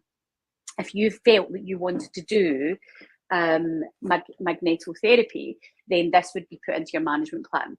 You would initially have 10 sessions fairly close together. To be honest, the closer together you can have these sessions, the better. We would normally say you need to have a minimum of those 10 of those sessions twice a week, but you could be coming to see us in daily for consecutive 10 days. But the minimum you would need to free up your diary for is twice per week. And you would do that for 10 sessions. After your 10 sessions, we would obviously assess where you're at. And if you were maybe needing a monthly checkup, say some people like to just do a maintenance plan with us, so they can maybe come on and use it once per month, or it might be 6 months before they need to see us again. It just depends on the condition. So let's give you an example. Osteoporosis. So osteoporosis, we're trying to increase that bone density. We would see you initially for 10 sessions. That would be your big block. We would then not need to see you again for 6 months, and you would do the same. You would do 10 sessions, and you would just continue to do that. So you would need to see us once per year, twice per year, so every 6 months, you would come in and do 10 sessions. That would be for osteoporosis. If it was something like knee arthritis, though, it wouldn't be as intense as that. You would do your 10 sessions, and then from there, you might only see us every other month for 1 session, just as a top up to keep control. But again, it depends. That depends on your symptoms, your arthritis, and what else is going on. So it just depends. We will be using this alongside, in addition to our already in place management plans. So things, for example, for that we use for arthritis of the knee or arthritis of the big toe. We will use primarily either PRP, so platelet-rich plasma injections, rehab and therapy, manual therapy. Certainly rehab will always be in your program. We might have some manual therapy in your program, and we might also have some injection therapy in your program. Injection therapy can look like it could be PRP, it could be Ostenel injections, which is hyaluronic acid, or it could be a steroid if that was indicated and needed for your particular case. So there's many, everybody's different. And that might be, you might be getting some injections in there. So for example, I had a lady in this morning where we did an injection into her big toe. She's got osteoarthritis in there. We're doing PRP. She's seeing us for that.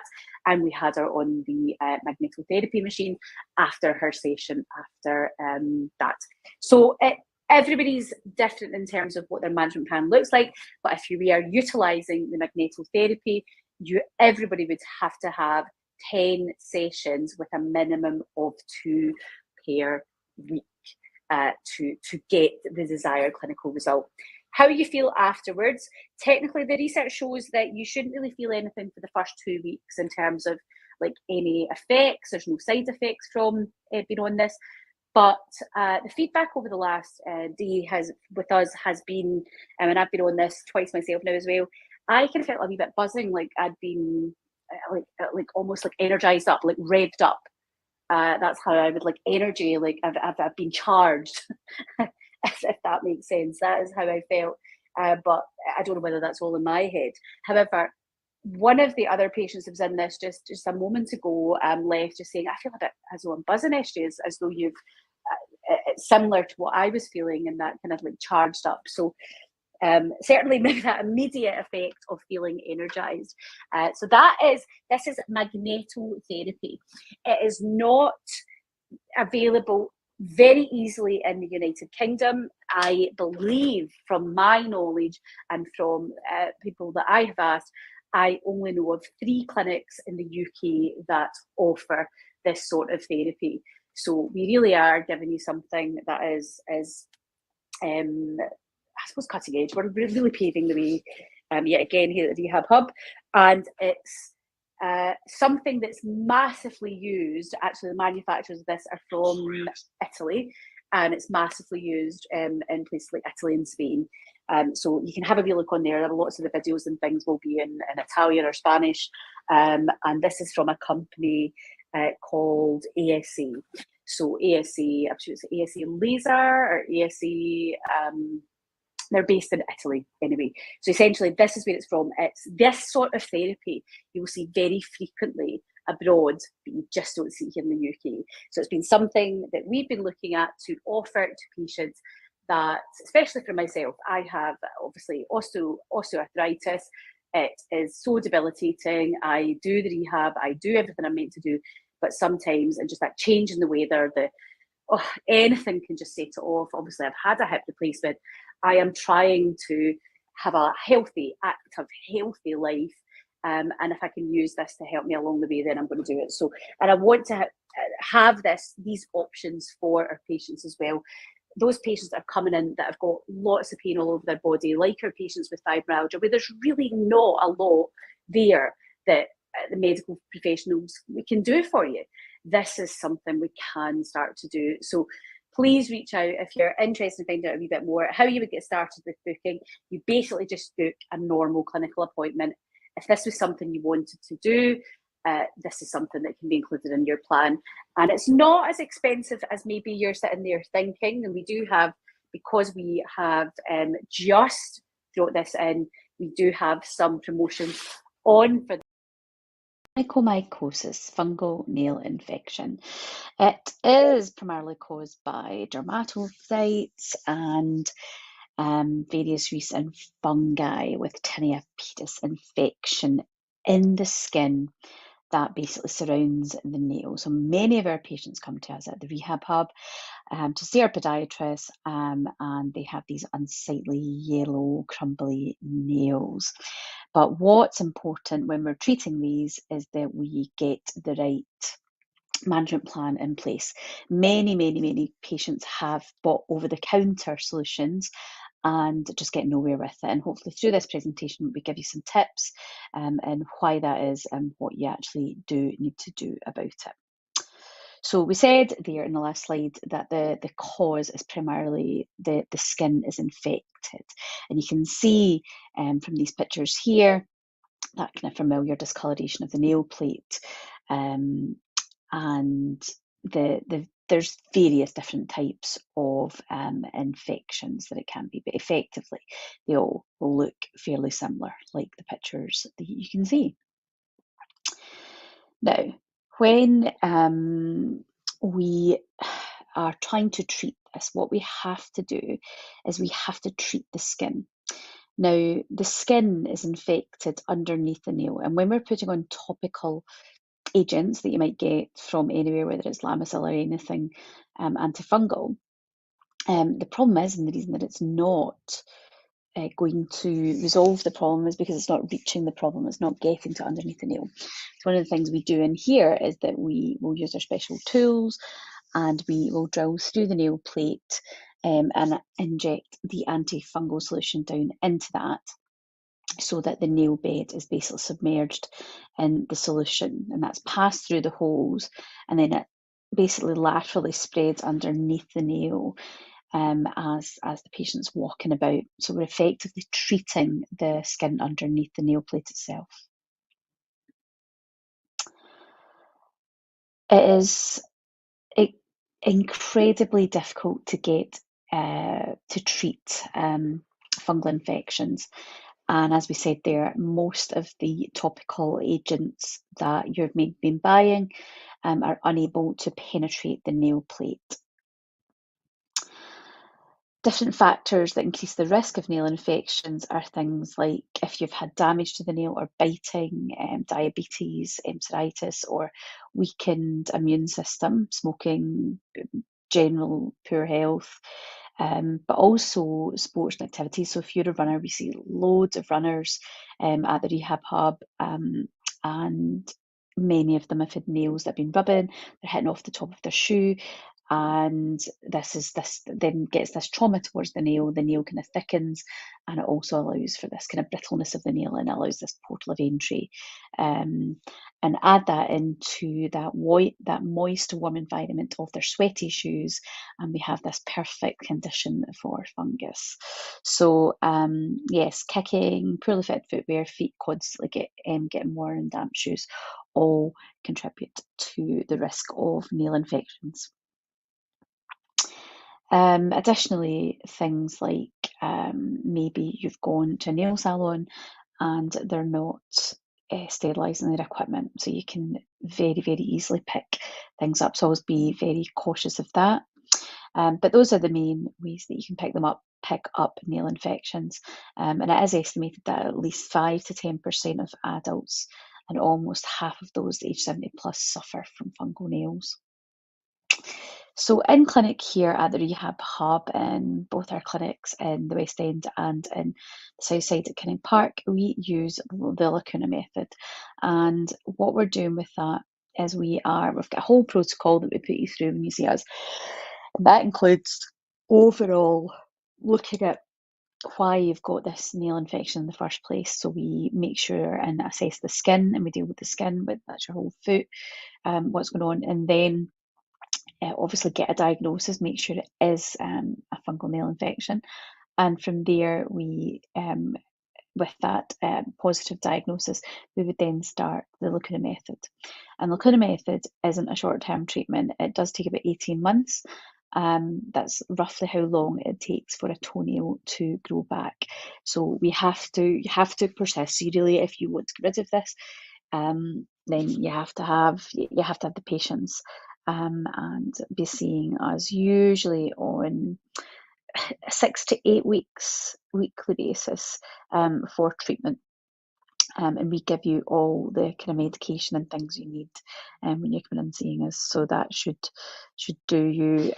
So you're basically just seeing us every 6 to 8 weeks.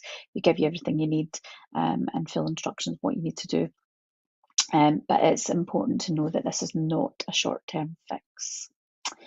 Things that we recommend, even if we don't see you, but things that we would recommend to you is to keep your feet dry and cool. Fungus loves warm, damp places, so make the environment impossible for the fungus. And don't share towels, socks, and shoes.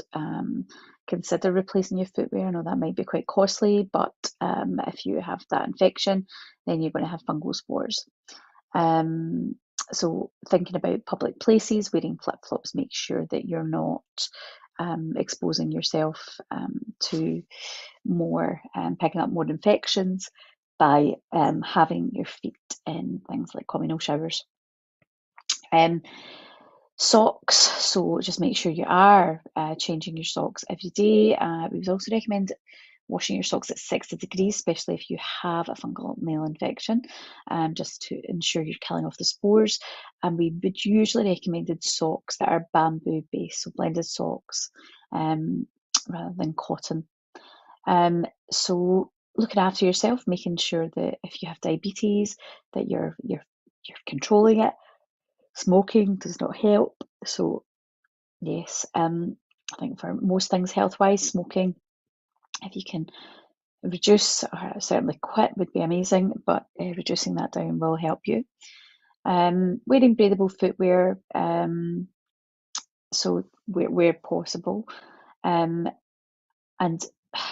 especially when you are going through the Lacuna method with us, not wearing any nail polish, because that will clog up the little holes that we've drilled. So it will be impossible for the medication to reach the skin underneath the nail if you clog the pathway down with nail polish.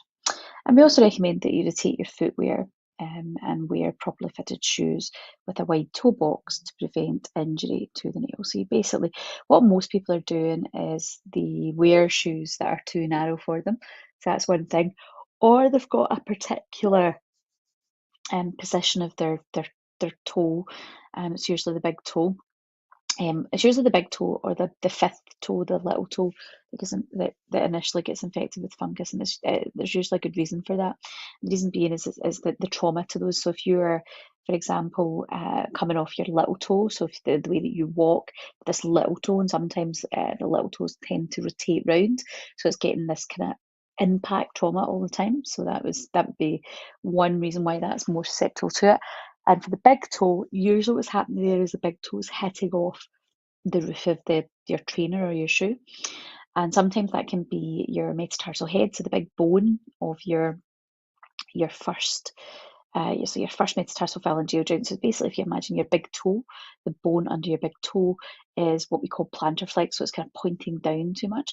That means that your big toe is sticking up more than it's kind of meant to. And that then means that while it's in your shoe, you've got this kind of toe that kind of sticks up a little bit, so it means that it's just constantly going to be hitting off the roof of your shoe, and that is well known for this kind of micro trauma happening, and you get this thickening of the nail and then fungal infection on top of that as well. So certainly getting some podiatry help there, because there's things that we could do. Maybe we need to give you some rehab for your feet. Maybe you need an orthotic to actually reposition how your foot's sitting. It really depends. Everybody's different with that, but certainly what you try and do is reduce the amount of trauma happening to the nail. So those are kind of some good tips for you. If you are struggling with fungal nails, please do get in touch sooner rather than later. The key here is to try and catch this as early as possible. So even if you see your nail lifting, or it just looks a bit crumbly, if you've got a bit of athlete's foot, these are all early signs of that. So please don't ignore it. If it is too bad, or you've had it too long, don't think that there isn't things we can do, because there are things we can do. So today I'm going to be talking about a case study of a lady who had a diagnosis of osteoarthritis in her knee, and we're going to discuss how we've helped her with the aid of osteoneal injections into the knee. So hello and welcome. My name is Sarah Jane. I'm a clinical director here at Rehab Hub, MSK podiatrist, sports therapist and PhD candidate specialising in rheumatology. So the case study that I want to talk to you about today is a client that came to see us who was a yoga teacher, who still is a yoga teacher. Her name's Emily. She's 48 years old. Quite young to be getting problems with the knees. That is quite unusual for us to see. It's usually types of patients that we see with degenerative disease at the stage that Emily's was. They're usually into their 60s and 70s. But Emily admits herself that she has just overdone some certain things, a bit like myself. I had osteoarthritis in my left hip, and subsequently had a hip replacement. So she's pushed her body, let's just say. So anyway, her right knee was why she was coming in. She had been diagnosed, not with us, she'd been elsewhere and had a diagnosis of early osteoarthritis in the right knee. Now, the main issue that Emily was having was that her work primarily is as a yoga teacher, and it was massively affecting how she was then able to work and demonstrate and basically do the things that she enjoys doing, to the extent not only just her work, but even just things she enjoys hill walking, she enjoys going out walking, and it was getting to the point where she couldn't do that either.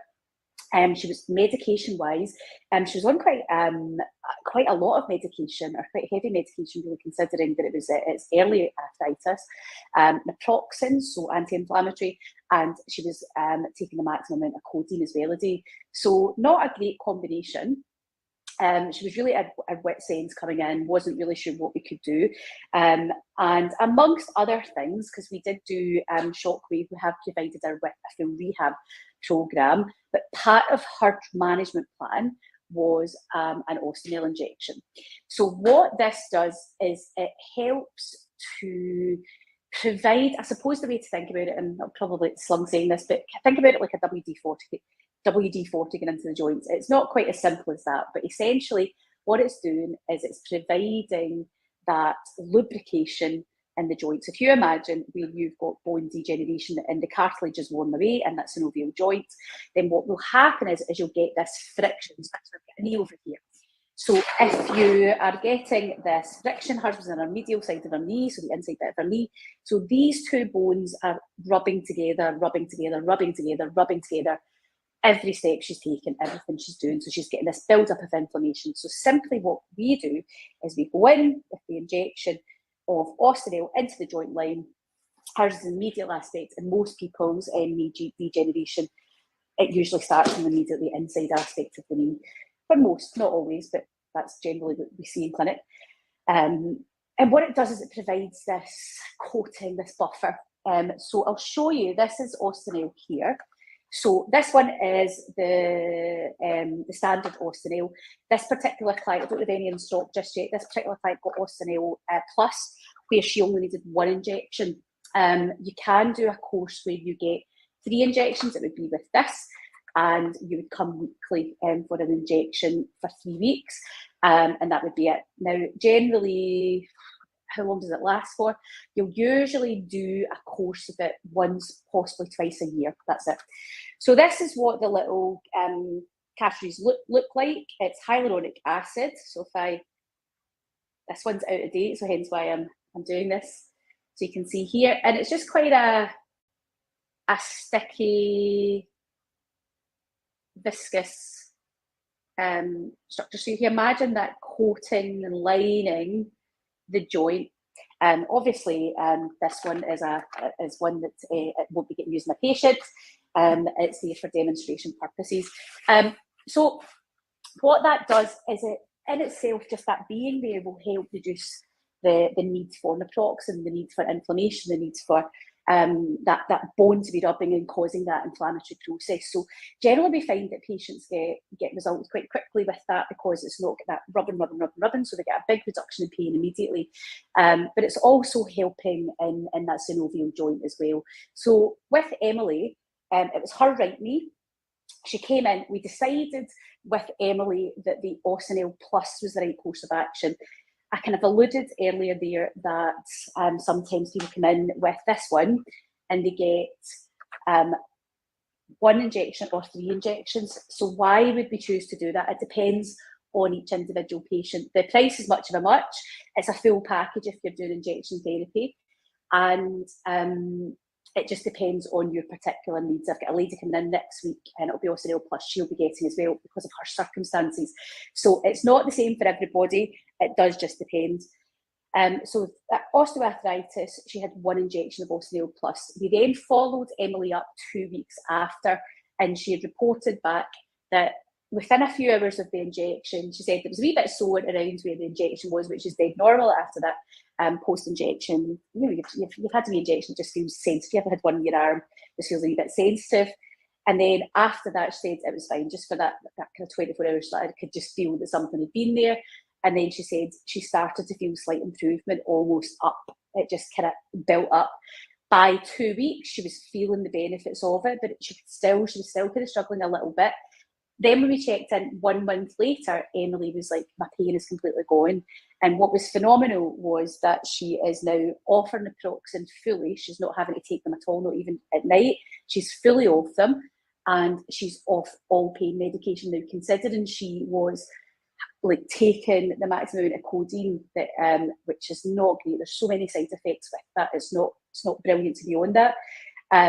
She's fully off all medication. So that for her is life-changing. Now, we've not fixed Emily's knee. We're not going to fix it. It might be that down the line, Emily may need a knee replacement, and that's not for me to say. It might be a choice that she chooses to do later. She's quite young for a knee replacement at 48. But what we're doing is we're allowing Emily the ability to be able to do what she enjoys for a longer period of time and keep her on her feet, keep her active, keep her healthy, and that is life-changing. We're not fixing the osteoarthritis, we are reducing that pain and helping her manage her condition. Now, I just want to be clear as well, within this management plan for Emily, it wasn't just injection therapy, and it's really important that I get that across in this, because if I had to say that you just come in and you get an injection and that's all you would that we would do to you, really we're giving you a disservice there, because there's other things to consider around, one, why you're getting that degeneration in the first place. So with Emily, what is it she's doing in her yoga practice that's contributing to that? So actually a lot of guidance and support for her in her biomechanics and actually her movement patterns. She needed a lot of that to really, really hone in on how she's utilising her body and putting excess forces through it. So Emily needed a bit of support with that. And yoga teachers, golly, that's a bit of a sweeping statement, but just because you're a teacher, regardless of what you're teaching, doesn't mean to say that your form or your technique is perfect. So Emily needed a good bit of support with that, and that will help her as well. We also wanted to have Emily not just focusing on yoga. We really needed to get her to strengthen through her legs and her hips, because when we did her gait assessment, so she had a full assessment with her run walk 3D system, we found that Emily was from the lower limb, she had this she was in this extended pronated position through her foot, which is fine, but for her she was loading, and this was putting excess force. So if you imagine the foot's rolling in and then she's getting this extra force going into that medial aspect of the knee. And then also what she was doing, she was hyperextending through the knees. So as she was moving, we had this hyperextension primarily through the right knee. So there was a few different things here that she needed help with as well. And also when we brought it up into the thighs and the hips, there was lack of stability and strength there as well. So a full movement pattern and strength training program was also part of Emily's plan. So it wasn't just a case of you get your injection and that's it. So it's managing all of that. The other thing with Emily that we've discussed, we've not done it yet, is possibly when she's going out hill walking. So she probably won't need this for day to day, but for her, she's probably going to need a support and orthotic for her walking shoes because of how she's moving. and the forces that she's putting through her joints, it's more than likely that down the line, we're kind of looking at that just now, she despises the thought of that. But we've got to look at it, what is it we're trying to do? We're trying to offload this knee. We're trying to buy you more time. We're trying to strengthen everything else up. And if we can do that with an orthotic, then why not look at that? It wouldn't be something she's going to need day in, day out, but certainly if she's going a big long walk, that will absolutely be something that I want to discuss with her. There's various things that we can do with that, but that's for another video. So that's Emily, 48, Austenel injection. She's got Austenel plus one's price. What's the price for an injection? So for the injection, so just the injection, it's £250. That gives you your initial consultation, your injection, your 2-week follow-up, and your month follow-up. Your follow-ups can be in person if that suits you. I've got a patient coming down from Perth next week. So for her, she's like, can I just do the consultations over the phone? That's absolutely fine. You can do it, but we like to have those check-ins, reassurance, questions. It's a vital part of that process. So that's all included in your package. So for your Austenel once, it is £250. If you were doing the 3 injections, 1 per week, if that was where you were going, it's slightly more expensive. I don't have the price right in front of me, but it's maybe somewhere around £340 for that full package as well. And that includes your consultation, your injection each week for 3 weeks, and then all your follow-ups as well. So I hope that's been of interest. If you've got any questions on joint injections, please don't hesitate to reach out. I'll do another video on tendon injections, because we do use Austenel tendon, which if many of you may know that I ruptured my Achilles tendon. I'm an absolute walking disaster when it comes to injuries. Hip replacement and Achilles tendon rupture. Oh, I like to have patient empathy, so I say. But basically, follow this, because my other Achilles has been giving me a bit of jip, so I will be having some tendon, Austenel tendon injection into my left Achilles, just keeping it nice and happy, because it's grumbling at the minute, and let's just say I don't want any problems. So I'll do another video on tendon injections, primarily for the Achilles tendon, not steroids. We'll go into that in the other video. This is Austenel tendon injections. Again, if you have any questions, comment on this video. Further details. So SJ here from the Rehab Hub. I am a podiatrist, and I'm going to talk to you here on this live about ingrown toenails. Possibly it's ingrown, possibly it's a fungal nail.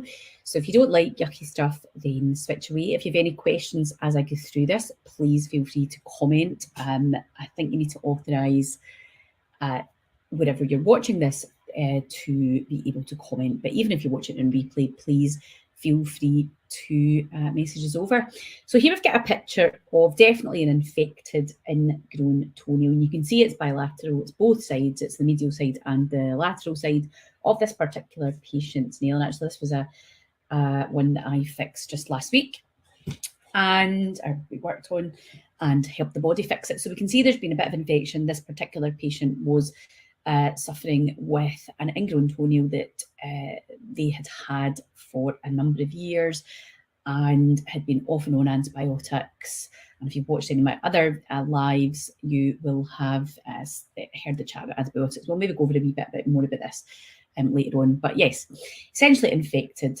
And we can see from some of these other ones here, we've got an involuted toe, which is the one on the right hand side. See, it's really curly, and then you've got one that's ingrown, really localized infection there as well on that kind of bulgy red part. So you can see that kind of red, swollen, angry. Now, in terms of what we can do for these, for some people, we can conservatively treat them. That means that we wouldn't need to do any surgery on it. Meaning that, and we'll talk a wee bit about the surgery during this presentation, so we'll kind of debunk some of that for you as well. But essentially, we don't always need to perform surgery to fix these. There's sometimes, if we catch them early enough, we can tidy these up fairly, or kind of help you with them fairly easily. But depending on, so you can see the one on the right is a completely different shape to the one on the left-hand side of your screen. And this really will impact on what type of procedure we would be able to perform. Now, not everybody gets an ingrown toenail. So you can see here again, localized infections. I don't know if you can see my little movement going on the screen here. You can see that red, hot, swollen. We've got that kind of granulation tissue starting to build.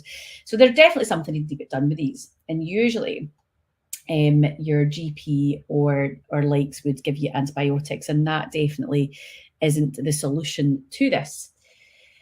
Now, another reason that you might come and see us with nails is a fungal nail infection. So this is what generally a fungal nail infection will look like. And sometimes we might do nail surgery on this to resolve ongoing, just absolutely nightmare fungal nails. Now, the one on the far left, we can see is almost the full nail. And actually, this particular patient, I did do surgery on this, and we removed the nail fully to allow, she was demented with it for years. And so we did nail surgery on this. It had also been digging in and annoying her. She didn't have any infection, as you can see, but it was something, this particular patient was in her 50s, and this had been going on since her 20s, and she just was like, she was done with it. She wanted it gone. And for this particular patient, we did phenolize it. She didn't want the nail to grow back. She was at the end of her tether with it. It would get to a certain point. She'd be seeing podiatrists for years, like 30 years, managing this. Probably spent, I don't even want to imagine how much she'd spent over those 30 years getting this conservatively managed.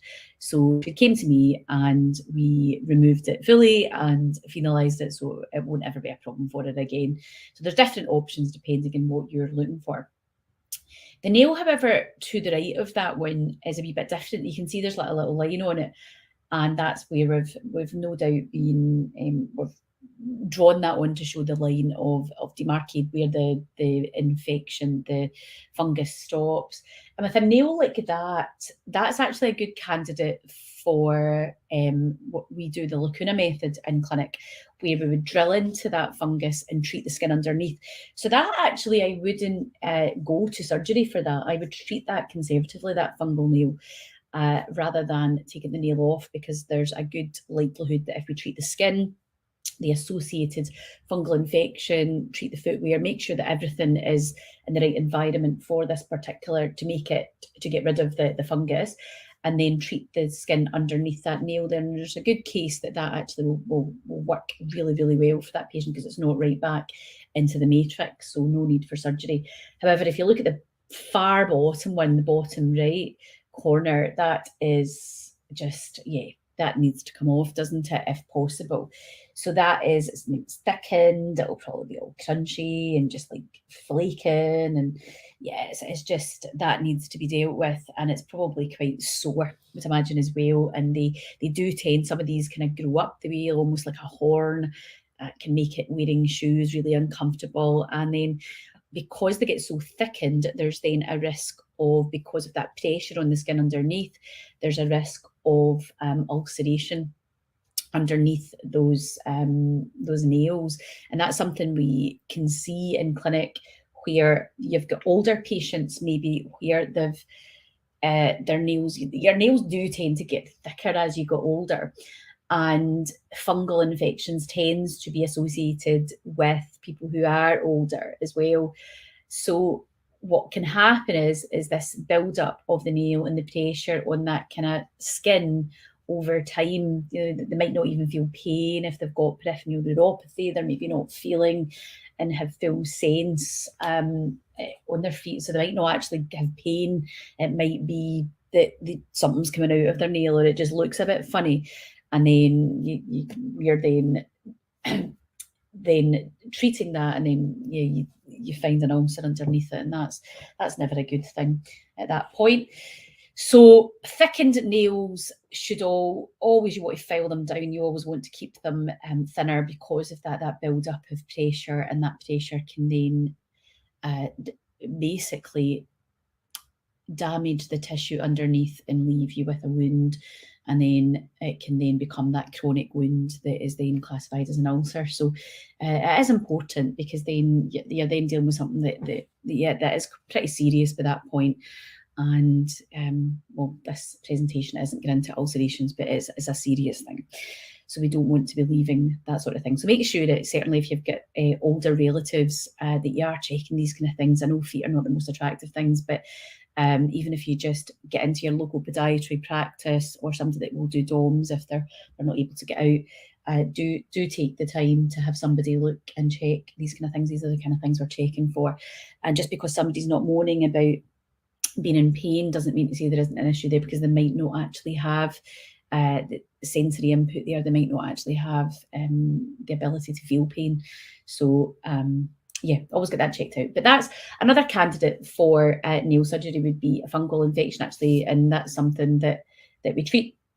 Right, we alluded to this in my last presentation. We spoke a little bit about antibiotics and the use of antibiotics with an ingrown toenail. And I'm not saying they don't have their place. They of course have their place, but they shouldn't be the first line unless there's an absolute reason that they need to be. And this is usually what people will go on. They've got an infection and they'll go on antibiotics, and it's not always necessary, because it's like you're not taking away that problem. And as I said in my last presentation, it's like I've left a knife stuck in you, whether it be your toe or whatever, and I'm not going to take the knife out. I'm not going to take that big jaggy bit of nail out of your toe. I'm just going to leave it in there. Like if I just left this knife in there, and I'll give you antibiotics to clear that infection, but I'm not going to remove the actual problem. And the problem is the knife, the nail that is stuck into the tissue. So the problem isn't the actual, the infection's there because there's a foreign body sticking into your tissue that's then allowing a portal of entry, that's allowing that infection to then happen. So we need to remove the nail, the knife, and allow the body to heal itself. And actually, in the majority of these, I mean, to be honest, in my time doing these, it's very rare for me to have to give somebody antibiotics to deal with this. The body is very equipped. If we just remove the problem, the body is more than able to deal with the fit, active, healthy people, deal with the infection itself. And if not, we have the antibiotics there, but it shouldn't be a first line thing. Let us remove the nail. So when we're talking about nail surgery, what happens, and nobody likes needles and things, so we do have to put the toe to sleep. We have to anaesthetise the toe. We use local anaesthetic. It's a really small needle, 30 gauge needle, really, really small. And we have two little jags, one on either side of the toe, because we have to deal with both of those nerves. And it's two different branches of nerves. So that's why you get two injections, one either side. It is a wee bit stingy. That's probably how I would, it's almost like maybe feeling like you've got vinegar in a little cup. It's got a bit of a heat to it. It's not horrendously painful, but it is a wee bit stingy. So it's not completely painless. For kids, we can use things like Elma cream just to get over that initial scratchy sensation. But usually when you've got somebody, certainly a young one, that has got a really horribly just sore toe, right, they are demented. It's so sore. These things really are sore when they get infected, and pus and things coming out of them. You just want to get it dealt with. So it's over with really, really quickly. It's a few seconds, and then the toe won't feel anything. Right, in terms of what happens, we have different options. So within the Rehab Hub in Glasgow, we are a team of podiatrists. We are used to doing this in a, if not daily, weekly basis.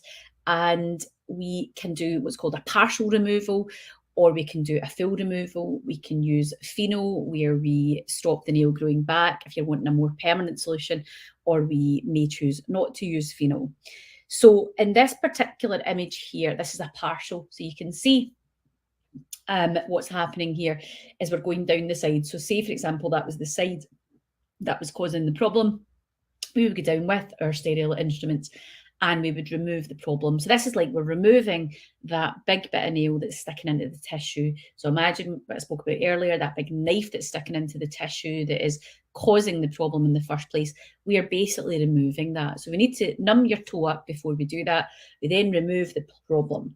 And then at this point, we've got a choice. We can choose to just allow the nail to grow back, or we can, at this point, choose to put a solution on the nail, which is called pheno. And pheno burns the nail cells. So essentially, we are trying to ensure that you won't get this problem again.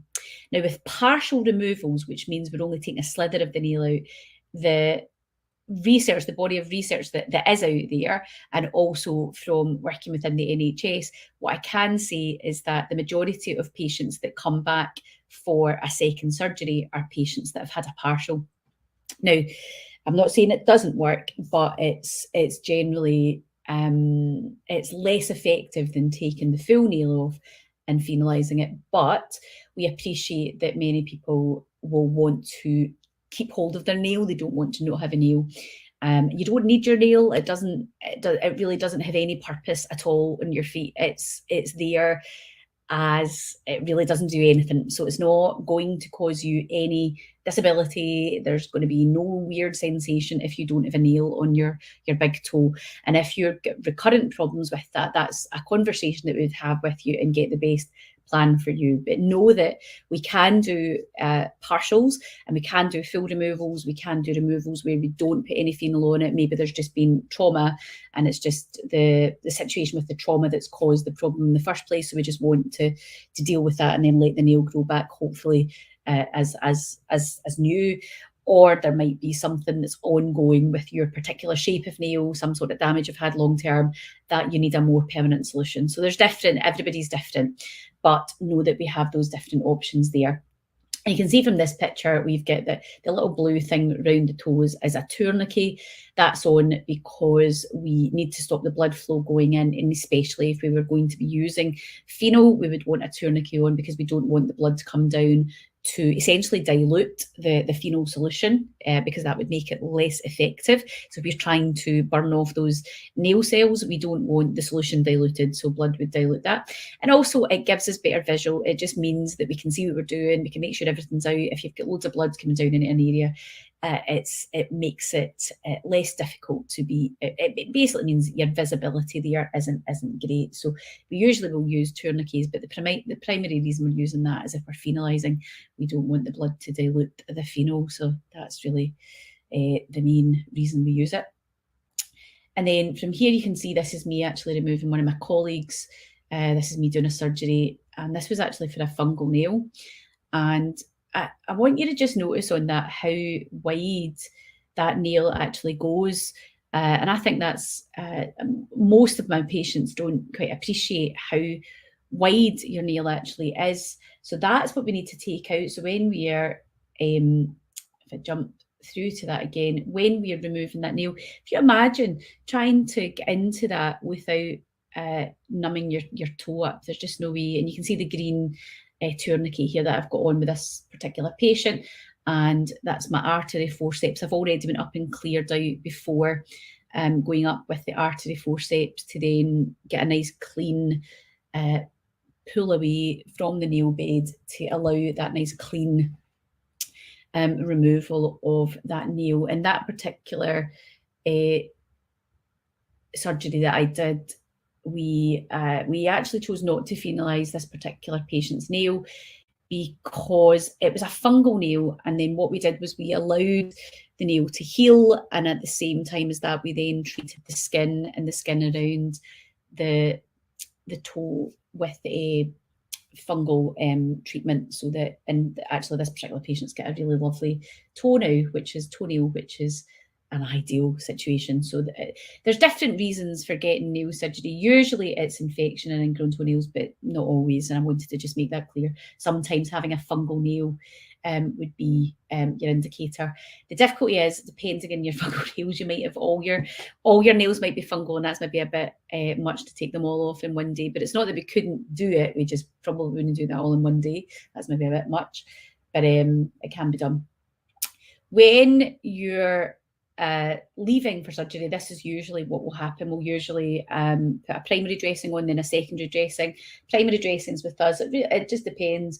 We'll usually put on a bit of Ottoman to stop the dressing sticking, and then we might put something on. If, say, for example, when we've maybe had some granulation tissue to cut away, there's maybe been some soft tissue work, scalpel work underneath that we've had to do, and that can sometimes just mean that you end up with a wee bit of bleeding, post-op bleeding. So we will sometimes use a dressing that will help with the bleeding control, and then we would then put on some sterile gauze, and then we would dress it up just with basically little dressing to hold it all in place.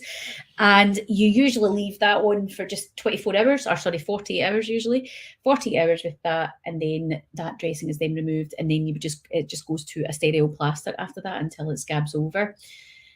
So that is it. The nail surgery isn't just for ingrown toenails. So I wanted to get that across in this presentation, this live that I was doing with you. That's been something that people have asked us. I've got a few phone calls this week about that, like, why would I get nail surgery? Why wouldn't I? Nail surgery it certainly shouldn't be taken lightly, and it's not something that everybody will be able to get, because depending on your health status, if your blood supply to your lower limb isn't great, or there's various different reasons why we wouldn't be able to do it. But for the vast majority of healthy young people, it's not a problem. Actually, a couple of patients I had last week were in their 50s, and then also had a young girl, actually quite young. She was 12, that particular patient, and just absolutely, and I like just it's always tougher with the younger patients, because probably the hardest bit is the injection.